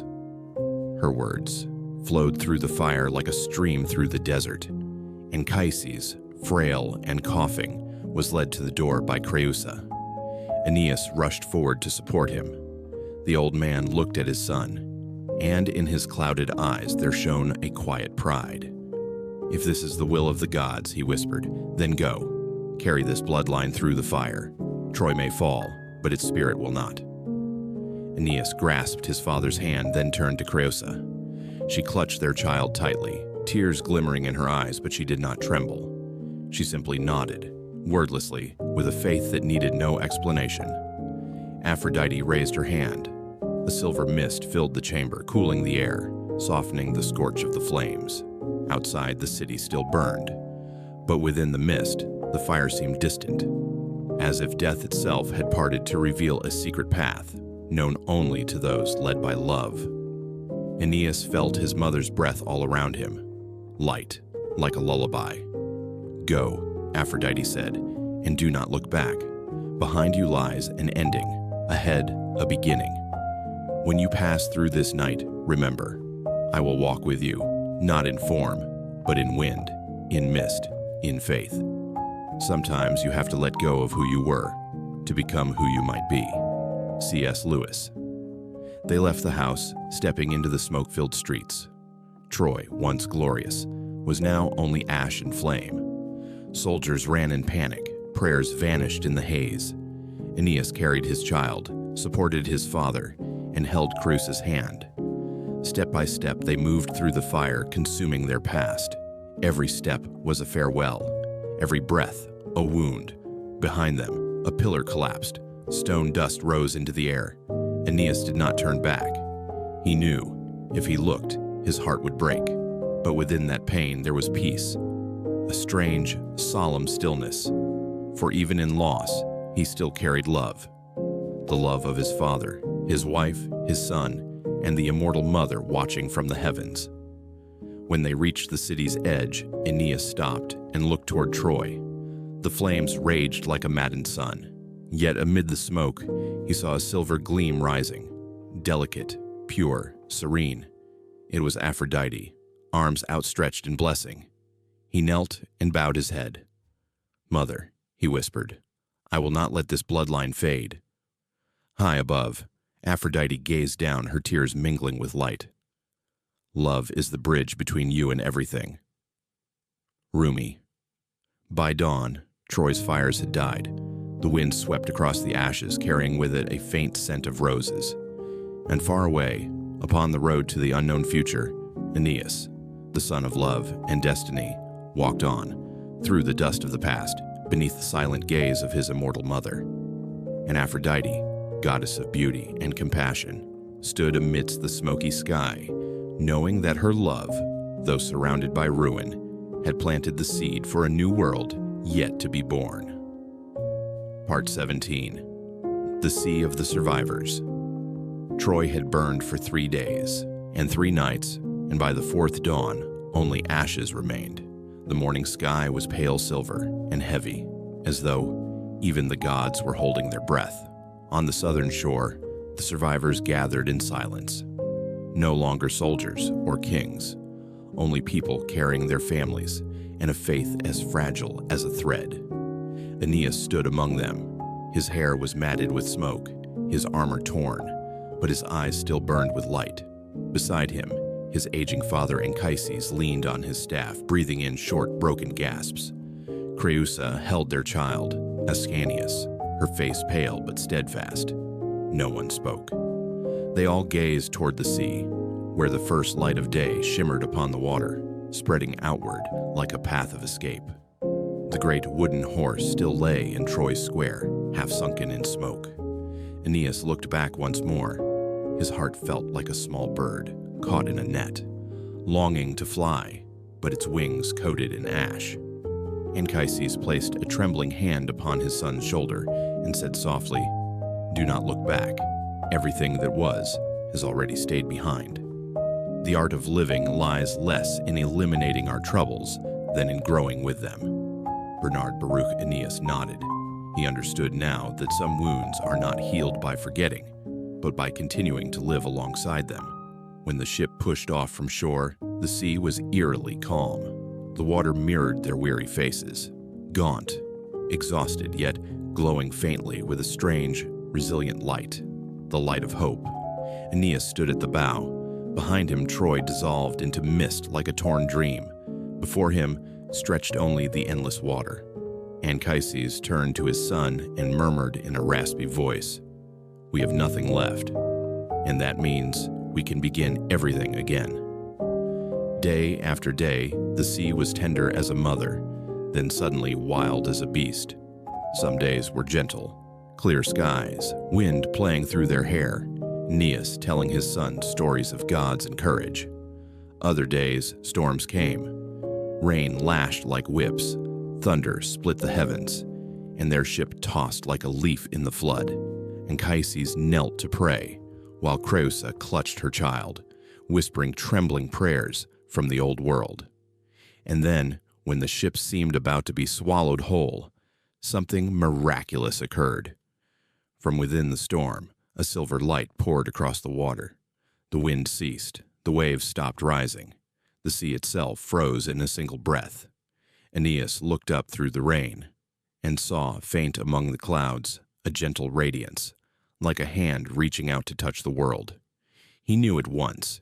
It was his mother, Aphrodite. No form, no words, only the scent of roses in the wind, and the soul recognizing another soul. She appeared not as a goddess of splendor, but as mist wrapping around the ship, guarding them with a tenderness nothing could pierce. Even in the darkest night, love is a candle that refuses to die. That light stayed with them through the night. By morning, the sea was calm again, as if the storm had never been. The ship drifted on, weary but alive. No one spoke.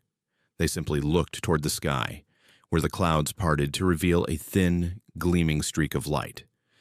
And all of them knew it was a promise. From that day, their journey stretched across years and distant lands. At times, they reached islands where strangers welcomed them with kindness. At times, they were driven away as if carrying a curse. Yet, through every trial, Aeneas sailed on, holding steady to the wind. For he knew his mother was watching. One night, while the others slept, Aeneas sat on deck gazing at the stars. He remembered Troy, the walls now existing only in memory. And yet, his heart felt lighter. In the sound of the waves, he heard Aphrodite's whisper, "Do not fear. Every loss leads to a beginning. The wound is the place where the light enters you." Rumi Croesus stirred, came to him, and asked softly, "You're not sleeping?" Aeneas smiled faintly. "No, I'm afraid I might dream of Troy." She took his hand. "Then dream of where we're going." The wind rose again, but this time they were not afraid. For with every storm they endured, they had learned, if any hand held the rudder, it was love itself. Years later, old sailors told tales that on the Aegean Sea, there were nights when the waves glowed silver, and the scent of roses drifted through the air. They believed it was the trace of Aphrodite, the goddess who never abandoned her children.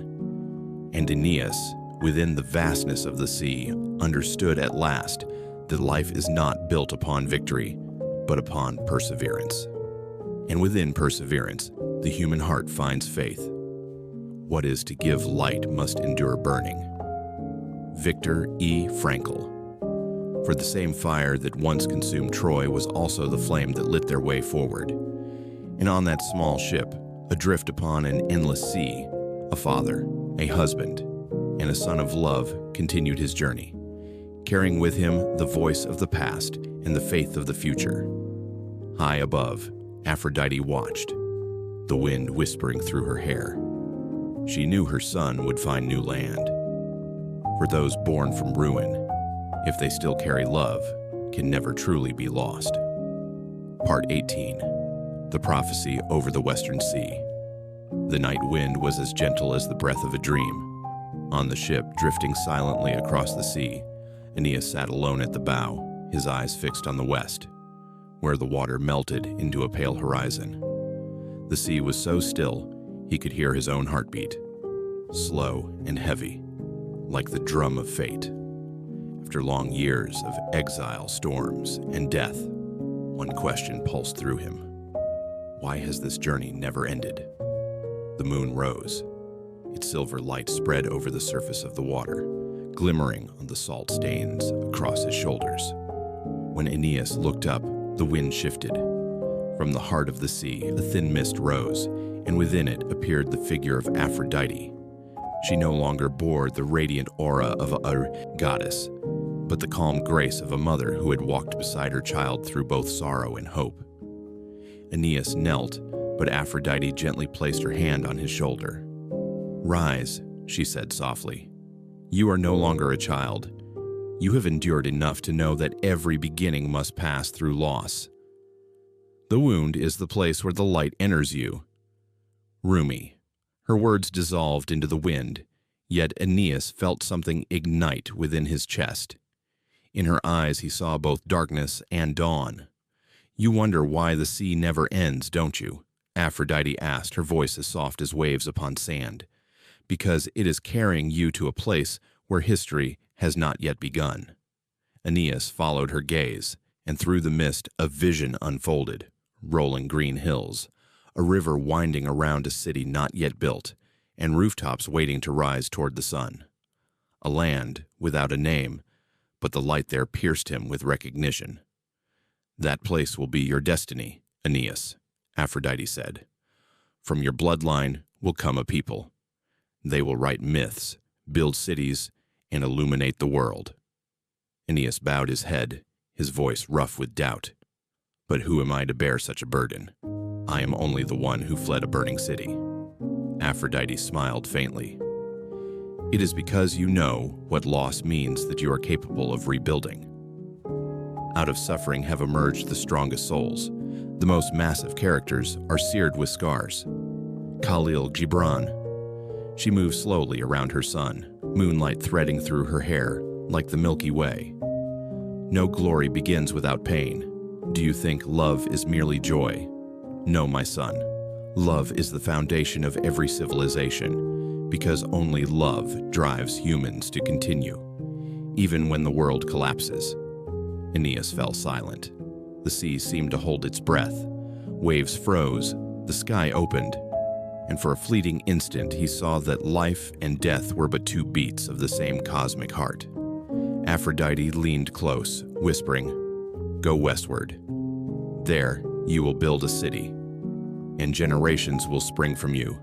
One day they will call that land Italia. From it will rise your empire, Rome, the heart of humankind." Her voice deepened, turning into something ancient and prophetic, so powerful that even the wind paused to listen. "This journey is not yours alone. It is mine, the journey of love that gave you life. For if love exists only in a moment, it dies with those who feel it. But if it becomes memory, legacy, it will live forever. What we call the beginning is often the end, and to make an end is to make a beginning. The end is where we start from." T.S. Eliot. The light around Aphrodite began to fade. The sea stirred again. The moon scattered across the waves. She looked at her son one last time. "You do not need to understand my words yet," she said. "Just remember this. Everything you do, no matter how small, carries meaning beyond your lifetime." Aeneas raised his hand, wishing to hold her there, but the wind carried away the scent of roses.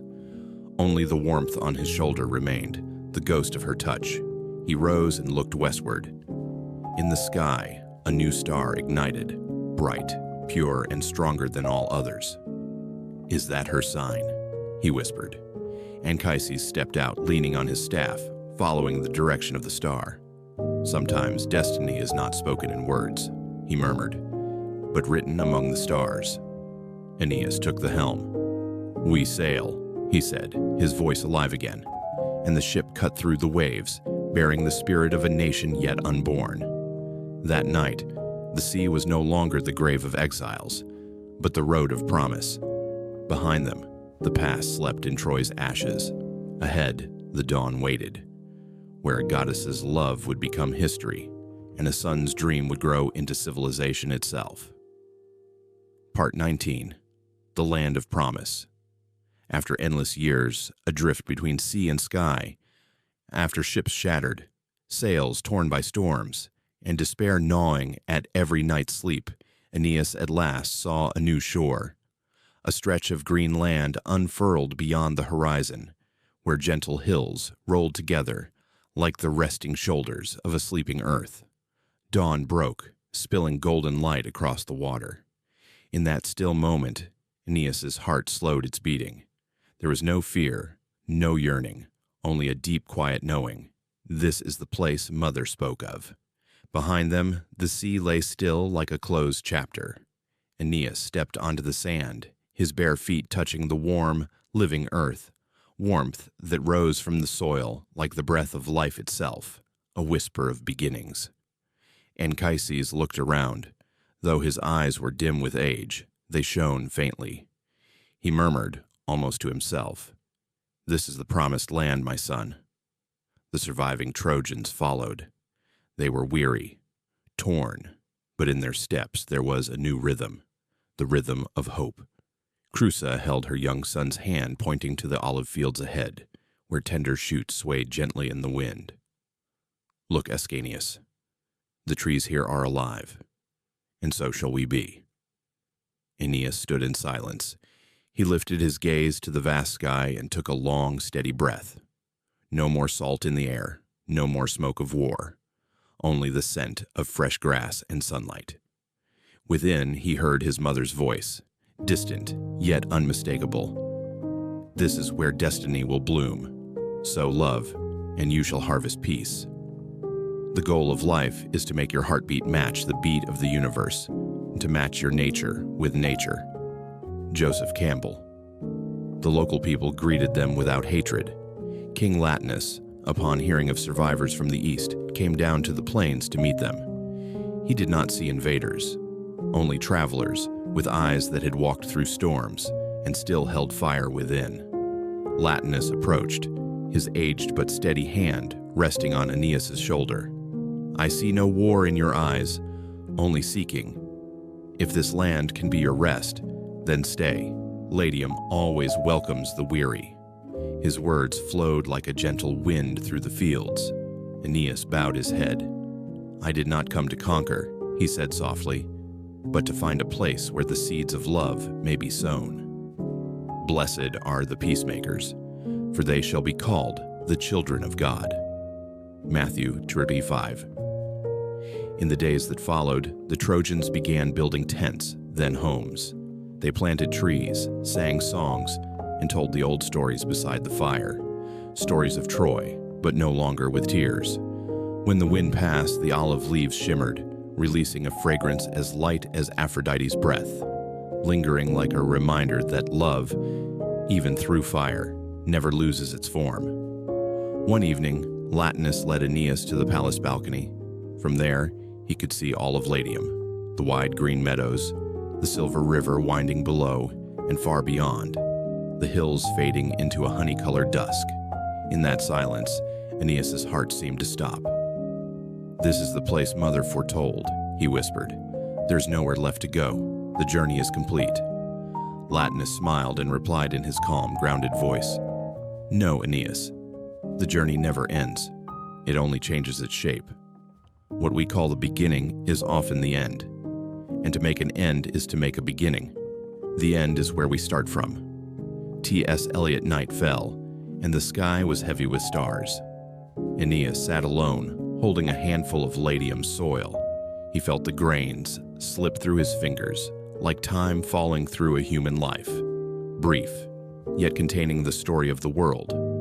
In the whispering wind, he thought he heard his mother's voice again. You have arrived, but remember, no land ever truly belongs to anyone. Only love can make a place home. Aeneas smiled. At that age, he had lost enough to understand something simple. Home is not where you were born, but where your heart finds rest. At the end of the journey, we discovered that we had never to travel far, for the treasure we sought was within us all along. T.S. Eliot. The next day, the Trojans and the people of Latium together laid the foundation of their first city, Lavinium. When the cornerstone was set, Aeneas bowed his head and whispered, For my mother, for Troy, for all who fell, so this world might live. The wind rose, carrying the scent of roses from the distant hills. Somewhere above, Aphrodite looked down, her smile soft as a summer moon. She no longer needed to appear, for her son had already understood. Love is not merely a feeling. It is action, creation, and legacy. Troy had turned to ashes, but from its ashes, Latium bloomed. And from that quiet land, a new civilization would one day sing its first song, the song of gods and mortals, where love itself would become eternal. Part 20. The City Beneath the Sun. That morning, the sun rose slowly, as if it too wished to witness the first moment of a new civilization. Golden light spread over the newborn, rooftops, along the winding Numicus River, and across the rising walls of Lavinium, being built stone by the exiled Trojans. The sound of hammers, of wood being cut, and of children's laughter blended into one, the music of beginnings. It was a tender yet steady song, like the heartbeat of Aeneas himself. He stood atop a hill, gazing down at the city taking shape in the valley. Every patch of warm brown soil, every stone placed by a careful hand, each carried the breath of faith. There was no more war, no more wailing, only the quiet rhythm of human life, learning again how to love and build. Inside Aeneas stirred a feeling both strange and sacred, the trembling emotion of one who has reached the end of a long journey, and the stillness of one who has finally understood why he was born. Lavinium was not merely a new home. It was living proof of what his mother had once told him. True love never dies. It only changes form so that it may continue to live. Even after all this time, the sun never says to the earth, "You owe me." Look what happens with a love like that. It lights the whole sky. Hafiz. Sometimes in the mornings, when dew still clung to the rooftops, Aeneas would hear the soft whisper of wind.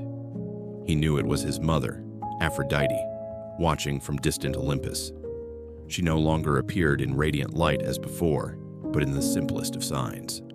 A shift in the wind, a rose blooming out of season, or the gentle fall of moonlight on the terrace. Whenever doubt clouded his heart, the wind would rise again, as if to guide his way. Lavinium grew. The Trojans taught the Latins how to carve stone, build bridges, and cultivate vines. The Latins taught them how to sow seeds, raise livestock, and bake bread from wheat. Two cultures intertwined, like rivers flowing into the same sea. The city itself became a living symbol of the miracle that only love can accomplish, the power to unite what was once divided. Aeneas often told his children, "Do not build your city only with stone. Build it with kindness. For if walls protect men from enemies, compassion protects them from the fear within their own hearts. We build too many walls and not enough bridges." Isaac Newton. Years passed. As Aeneas grew old, his eyes still shone with the same light as the day he first stepped onto the land of Latium. His son, Ascanius, had grown into a man of both strength and gentleness. One morning, as birds sang above the olive hills, Ascanius said, "Father, Lavinium stands firm, but I feel our destiny has not yet ended." Aeneas smiled, unsurprised. "I know," he said, "because love does not stop with one generation. It must be carried farther." And so Ascanius set forth, taking with him the youth of Lavinium, journeying toward the Alban hills, where the white ridges stretched beneath the moonlight. There, amid red earth and blue sky, he founded a new city, Alba Longa, the city long and bright as the white clouds. Legend says that on the night Ascanius laid the first stone, a breeze scented with roses swept through the valley. The people looked up and saw a silver streak crossing the heavens, as if Aphrodite herself was smiling, blessing the next generation. Love is not a weak thing. It is the strength that moves worlds. Rumi Lavinium and Alba Longa, two cities, two symbols, stood like the twin eyes of a new civilization, one gazing into memory, the other into the future. Between them flowed a river, like the living vein that connects mother to child, past to tomorrow. The people began to tell their children the story of Aeneas, the son of love and courage. Yet, as time passed, the story ceased to be about war or exile. It became a story of patience, of how a soul can endure, then rebuild the world from the remnants of ruin. The meaning of life is to find your gift. The purpose of life is to give it away. Pablo Picasso. One evening, as sunset draped Lavinium in gold, Aeneas sat before a small temple dedicated to his mother. The scent of incense mingled with the sea breeze. Upon the wall stood the white marble figure of Aphrodite, her eyes soft, as though she were watching over her children. Aeneas whispered, "You were right, mother. Your love was never just a feeling, but a law of the universe, where all life is born from compassion." A gust of wind blew past, carrying a rose petal into his palm. In the fading light, Aeneas smiled. He understood that, from that moment onward, Aphrodite's love had become the very blood within humanity, no longer dwelling on Olympus, but in every heart that knows how to build, to forgive, and to begin again. And so, in the last golden rays of the sun, a new world was born, not through magic, not through power, but through love, a love that humankind had finally learned to keep. Lavinium and Alba Longa, the cities beneath the sun, would live forever, as proof that from compassion, civilization itself was born. And somewhere in the sky, Aphrodite smiled softly, for at last she had seen her love take human form. Part 21. When Love Became Light. That afternoon, the last sunlight of summer spilled across the olive hills surrounding Lavinium. The wind blew softly, carrying with it the scent of earth, of roses, and of familiar hearth smoke. Aeneas sat by the Numicus River, the same river that had witnessed the first days of the city he built from memory and faith. The water reflected the golden sky, flowing slowly, as if time itself was pausing to listen to the final breath of a man nearing the end of his earthly journey. Aeneas had grown old. His hair had turned silver white, his hands rough with years of labor. Yet in his eyes remained a quiet light, the light of one who had come to understand why he was born, why he had lost, and why he had loved. All his life, he had lived to prove a single truth, that love, if enduring enough, can rebuild the world from ashes. That evening, the wind grew still. The air seemed to hold its breath. Aeneas lifted his gaze toward the river. From afar, a faint silver mist began to rise, blending into the fading sunlight. Then, from within that mist, a figure appeared, radiant and serene, beautiful as a prayer. It was Aphrodite, his mother, the goddess who had watched over him across all ages. She was unchanged, pure and composed, yet her eyes bore the sorrow of one who had seen the world transform countless times. Her cloak drifted in the wind, light as the breath of the sea. As she approached, the air between them softened, as though the universe itself bowed in reverence before this meeting of mother and son. Aeneas spoke gently. "You've come to take me away, mother?" Aphrodite nodded. "Not to take, but to return. You have walked the full path of a mortal. Now it is time to return to the light, to the realm where love no longer has form, but continues to illuminate." He smiled faintly. "I understand now, mother. My love was never meant to be in victory, but in what I left behind: kindness, compassion, and the faith that humankind can live without hatred. Death is not the opposite of life, but a part of it." Haruki Murakami. Aphrodite said nothing more. She lifted her hand, and in her palm appeared a cup of nectar, the divine wine of the gods, glowing with the light of the first dawn. She gently touched it to his forehead. The fragrance spread, soft and nostalgic as memory. In that moment, Aeneas felt his body grow lighter, no longer burdened by age or pain. He could hear the sea, the wind, and a distant sound like the heartbeat of the cosmos itself. The light surrounding them flared, then softened. Aphrodite whispered, "You have repaid the debt of mankind, the debt of love and loss. Now you shall take the form of eternity. They will not remember you as a king, but as one who loved deeply enough to make the world gentler.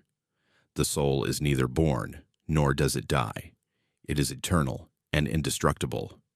Bhagavad Gita. As the light dissolved, Aeneas saw before him no longer Lavinium, but a boundless plain, shimmering in white. There, those who had passed on were waiting. Anchises, Creusa, the comrades of his youth. They smiled and opened their arms, welcoming him home after a long journey. And amid the infinite expanse, he heard his mother's voice, tender as the wind. "You have lived as a man, now rest as a god." Down on earth, the people of Lavinium told that on that evening, when the sun disappeared behind the hills, they saw a silver radiance rise from the riverbank. The river caught that light and glowed like a ribbon of the Milky Way. The elders whispered to the children, "That is the soul of Aeneas, carried home by his mother, Aphrodite. Love is the only force capable of transforming an enemy into a friend." Martin Luther King Jr. From that day on, the people of Lavinium built a temple by the river to honor the hero who had founded them and the goddess who had given him life. They called it the Day of Light, for when the sun set, the light did not vanish. It merely changed form into something gentler, more radiant, like the soul of Aeneas himself. On Olympus, Aphrodite led her son to the highest peak, where the stars seemed within reach. She placed her hand upon his brow, and in that moment, Aeneas dissolved into light. He was no longer mortal, nor entirely divine. He became a symbol, a warmth, a reminder that love can be sanctified through kindness. In the end, only kindness matters. Jewel. From then on, whenever night descended over Lavinium, one star shone brighter than all the others. The people believed it was Aeneas, still watching over the land he had built. And sometimes, in the whisper of the wind through the olive trees, they could hear the voice of Aphrodite, no longer that of a goddess, but of a mother softly calling her child, "Shine, my son, for every soul that has ever loved will live forever." And so, the journey of man came to an end. But the story of love continued, in every wind that blows, in every star that burns, and in every heart that dares to see the world through compassion. Part 22. The Bloodline of Light. On the summit of Olympus, where the sky seemed woven from gold and silver, where white clouds coiled around the feet of the gods like thin ribbons of silk, Aphrodite and Aeneas stood side by side in silence. There was no thunder now, no sound of the sea, only the stillness of eternity, a silence before which every soul must bow. Beneath them, the world of mortals unfurled like a living map, each breath, each flame, each prayer of humankind moving in rhythm with the flow of time. Aphrodite placed her hand upon her son's shoulder. From her palm radiated a soft light that enveloped the space around them. "You have passed through mortal life," she said gently, "but your journey is not over. Love does not end within a single lifetime. It always seeks to continue itself through the souls that still know how to love." At that moment, a veil of light appeared before them, shimmering like the surface of water. Within it, Aeneas saw shifting images, new faces, distant lands not yet named. His mother's voice, deep as the wind of creation, echoed through the air. "Look, my son, your bloodline will travel farther than you can imagine. It will carry both of us, the light of the love you once birthed from the ashes of Troy." Aeneas watched intently. He saw a young man, steady-eyed, standing at the prow of a ship facing a stormy sea. The light reflected on his face was the same light that once burned in Aeneas's own eyes. "That is Brutus," Aphrodite said, "your descendant. He will leave Latium, cross cold seas, and reach the misty island of Albion. There, he will found a new kingdom, the land the world will one day call Britain." Aeneas looked on, filled with a strange, tender pride. The vast sea lay before that fragile man, yet he still advanced, as though love itself were the single flame bright enough to warm an ocean. We all leave something of ourselves behind when we leave a place. We stay there, even though we go away. Pascal Mercier. Then the light shifted again. This time, a green hillside appeared, where two children laughed under the sun. Beside them rested a she-wolf, majestic, gentle, and watchful. Aphrodite smiled softly. "Romulus and Remus, descendants of Silvius, descendants of you, nurtured by the wolf, and through their hands, Rome will rise." Aeneas gazed at the image, two children throwing stones, laughing, their eyes bright with faith. Deep within, he understood. No kingdom is truly born from power. Everything begins with love. Love for life, for the land, for one another. The beginning of wisdom is to call things by their proper names. Confucius. The light moved once more. Now he saw stone roads, the echoes of hooves, and a man draped in a white toga, crowned with a wreath of laurel. His eyes were profound, both confident and sorrowful. "That is Julius Caesar," Aphrodite whispered, "the child of your blood. He will expand the borders of Rome, but greater than his empire will be his vision, to transform war into order and power into the language of humankind. Aeneas murmured, "My love has become a civilization." Aphrodite looked upon him with tender pride. "Yes, my son. No love ever dies. It merely changes form, from heart to hand, from promise to law, from tears to light. Nothing ever truly dies. It just changes form." Eckhart Tolle. A wind passed across Olympus. Beneath their feet, the world shifted. Cities rising, new lives born, wars flaring and then healing. Yet in every era, somewhere on Earth, there were those who looked up at the night sky and saw one star shining brighter than the rest, the star called Aeneas. Aphrodite spoke softly. "One day, these children will forget us, forget your name, even mine. But within them will remain the light kindled by the first love, and that is eternity. For love is never lost. If not reciprocated, it will flow back and soften and purify the heart." Washington Irving Aeneas stood silent. In the divine glow, he realized the love his mother had taught him was not merely emotion.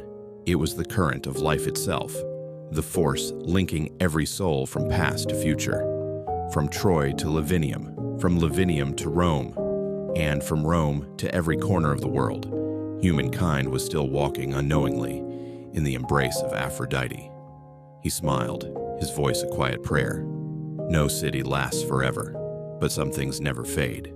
Kindness, the longing to love, and the desire to forgive.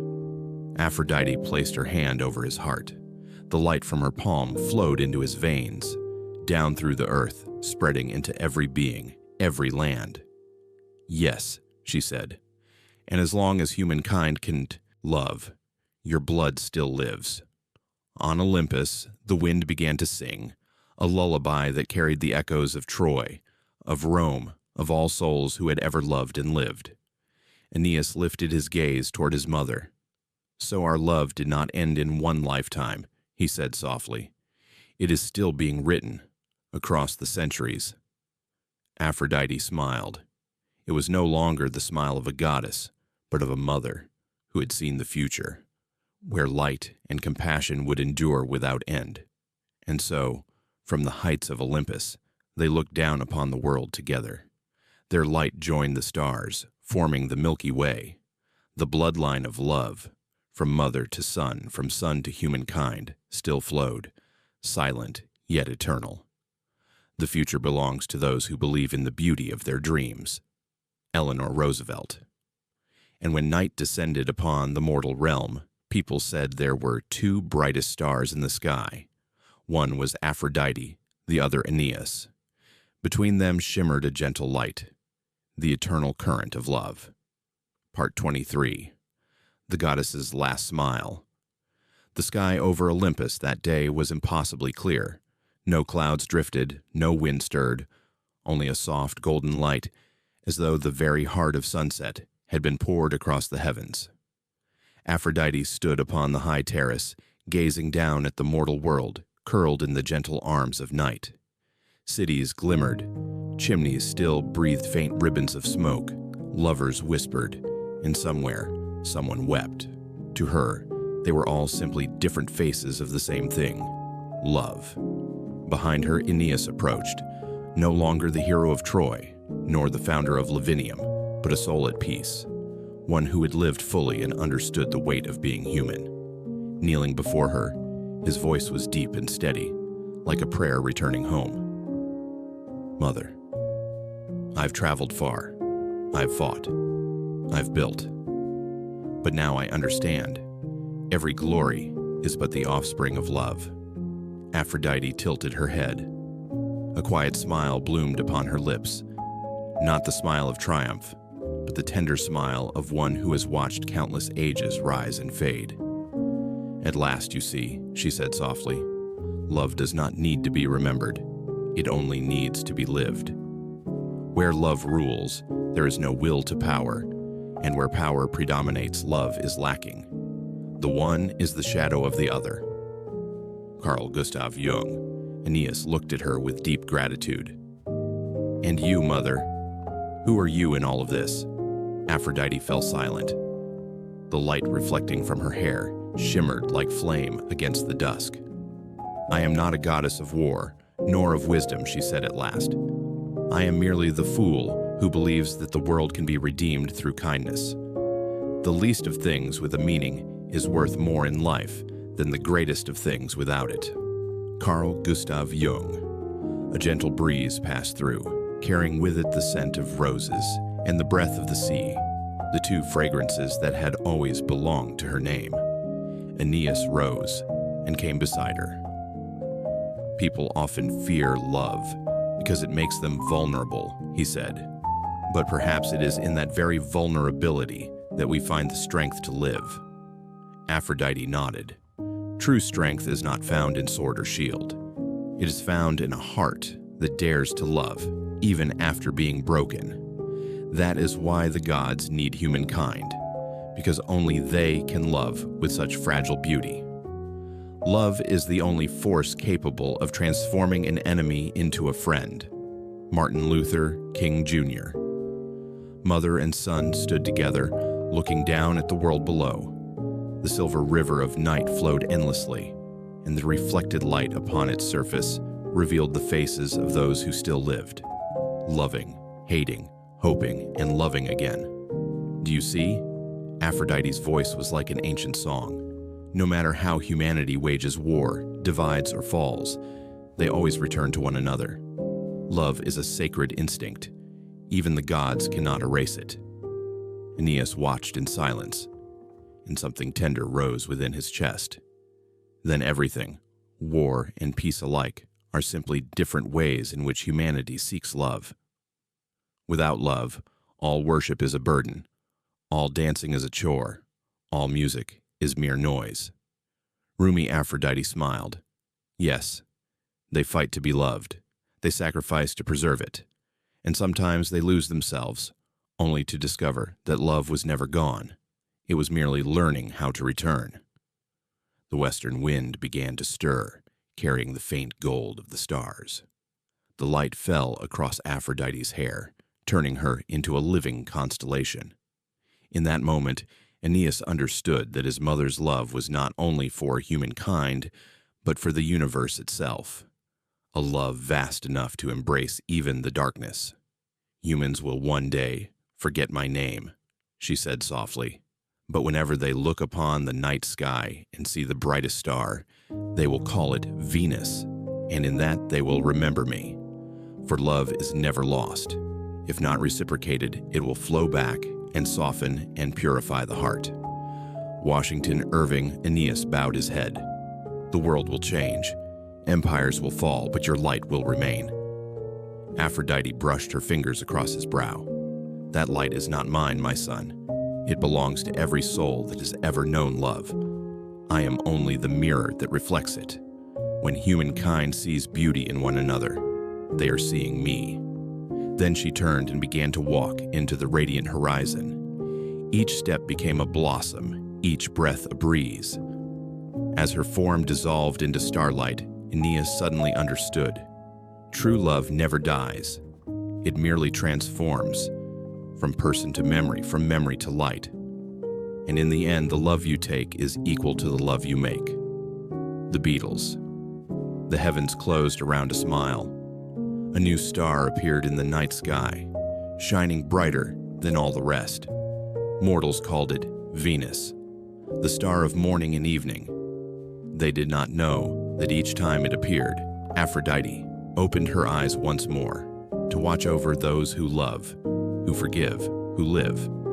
And from that far place, she smiled again, not the proud smile of a goddess, but the gentle smile of a mother who has seen her child grow strong in the world.